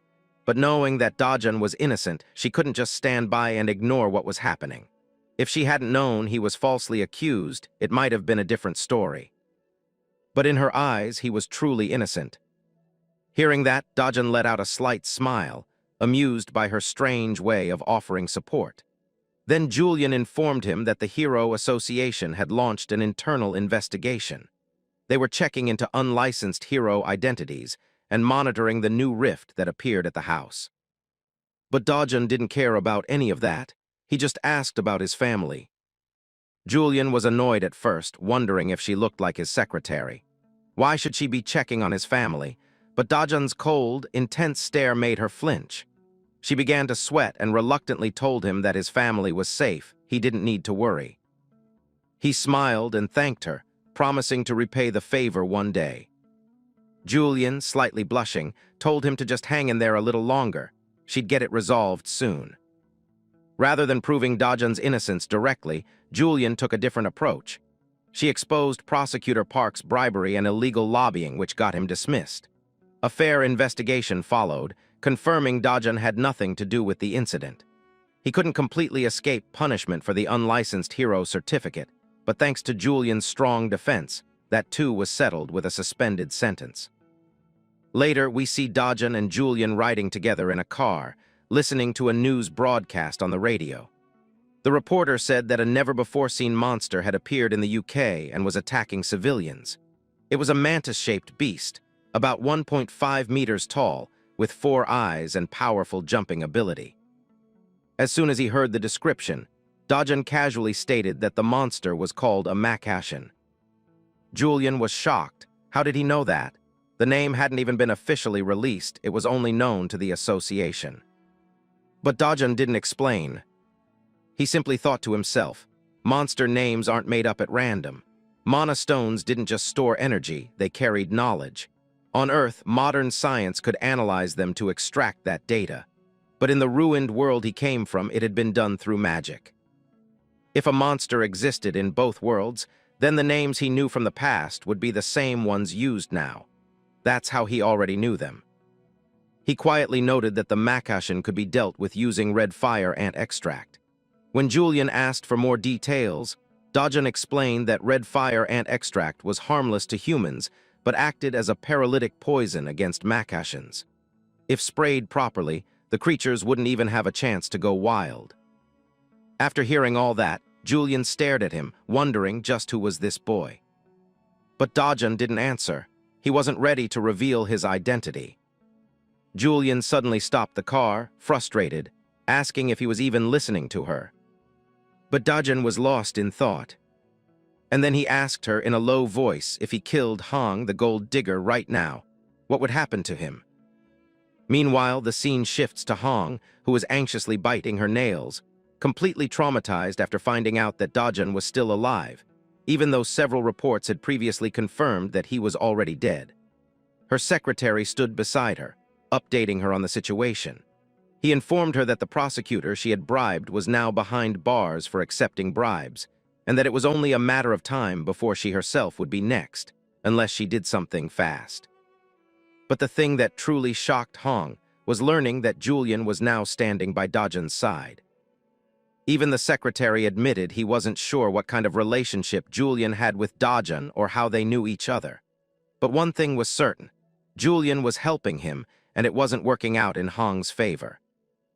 Hong, face contorted in frustration, still couldn't believe that Dajun wasn't awakened or registered as a hero.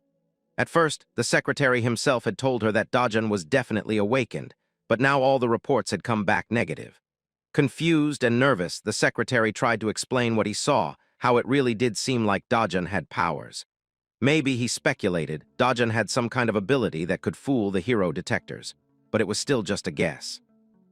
Hong lost her temper, screaming at the secretary to call Kang immediately and offer him 30 billion won to assassinate Dajun at once.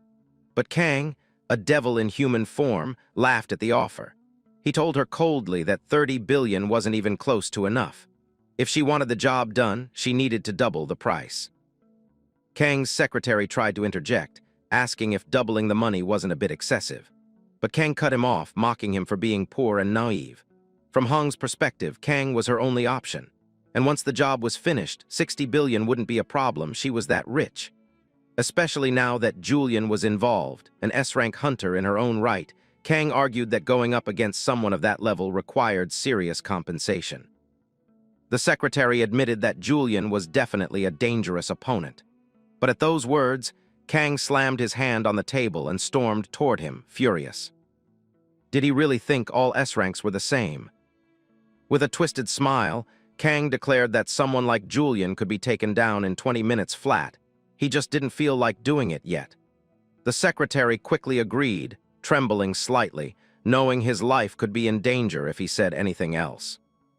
Kang sat back down, still smirking like a madman, and asked if the association had contacted them yet. He poured himself another drink as the secretary explained that the association couldn't increase the payment for the UK mission any further due to local restrictions. They had already publicly stated that they were carefully selecting heroes to dispatch overseas. Kang sneered at the message, saying the association's officials were the real thugs in the end. But he wasn't going to make excuses. The pay was good enough. He just wanted to know when they were leaving. The secretary informed him that the flight would depart in 3 days, and it was scheduled as a joint transfer alongside Japanese heroes. Kang was intrigued. He'd wanted to meet his Japanese friend Takashi anyway. Besides, he was already aware of the green mantis monster, the Makashin. It was a new creature, and so far no weaknesses had been discovered. But if he figured it out first, his reputation would skyrocket. As the scene shifts again, we arrive at a dark and stormy night in Cambridge, United Kingdom. Thunder roared in the skies as people ran in panic. A massive Makashin chased down civilians. It looked like a giant insect monster, ready to slaughter anything in its path. UK adventurers were trying desperately to hold it off, but they were running out of options. They didn't know where to strike. The creature seemed to have no weak points. The Makashin lashed out, its sharp blade-like limbs slamming into the ground, forcing the adventurers to scatter. Despite attacking from multiple angles, trying to bind its pincers and break through, nothing was working. In a final attempt, the adventurers combined their energy and blasted the monster, managing to destroy one of them by blowing its head apart. But their relief was short-lived. More Makashins emerged, an unending army swarming toward them. One female hero was taken down instantly, her life extinguished in a flash. The heroes were doing everything they could to hold the monsters back and prevent a southern advance, but without critical data on the Makashins, they were helpless. As the defense line in Cambridge collapsed, London was now less than 60 kilometers away. And still, they had no idea what to do. Suddenly, a red powder filled the sky, sprayed from above. The red mist began falling onto the Makashins, and the moment it touched their bodies, the monsters began withering and screaming in agony. Their limbs buckled, their energy faded, and one by one they collapsed. Overhead, a massive helicopter flew by. Inside were Kang, Julian, and several other elite heroes. Everyone was stunned. The red powder actually worked. Julian revealed it was red fire ant extract. Even she was shocked that Dajun had been right. Kang, meanwhile, narrowed his eyes at her. There was no way she figured this out herself without testing the monster first. Something about this didn't add up. But regardless of the source, it was a breakthrough. Julian leaped out of the helicopter, sword in hand, along with Kang and the others, none of them using parachutes. It was time to finish the fight and bring this chaos to an end. The scene shifts once more. After the successful operation, the team returned to their country. The airport was flooded with reporters. Doctors and officials were gathered, waiting to speak with Julian, the undisputed MVP of the UK mission. She had discovered the Makashin's weakness and saved countless lives. Her fame skyrocketed. Rumors even circulated that the royal family would soon award her a special honor. As their flight landed, Julian walked into the airport and instantly caught everyone's attention. The cameras flashed. Every reporter turned toward her, asking questions about how she figured out the Makashin's weakness. Kang, walking beside her, was also asked to share a few words, as reports said he had slain the most monsters during the expedition. A proud party of 200 heroes, led by Julian, had returned home. Their efforts had saved the UK. It was now global news. The key to defeating Makashins was spraying red fire ant extract into the air, which paralyzed the monsters instantly. Outside the airport, far from the noise and celebration, we see Dajun. Dressed in a hoodie, standing silently, he watched everything unfold on a nearby TV screen. And the moment his eyes landed on Kang, his face turned cold with anger.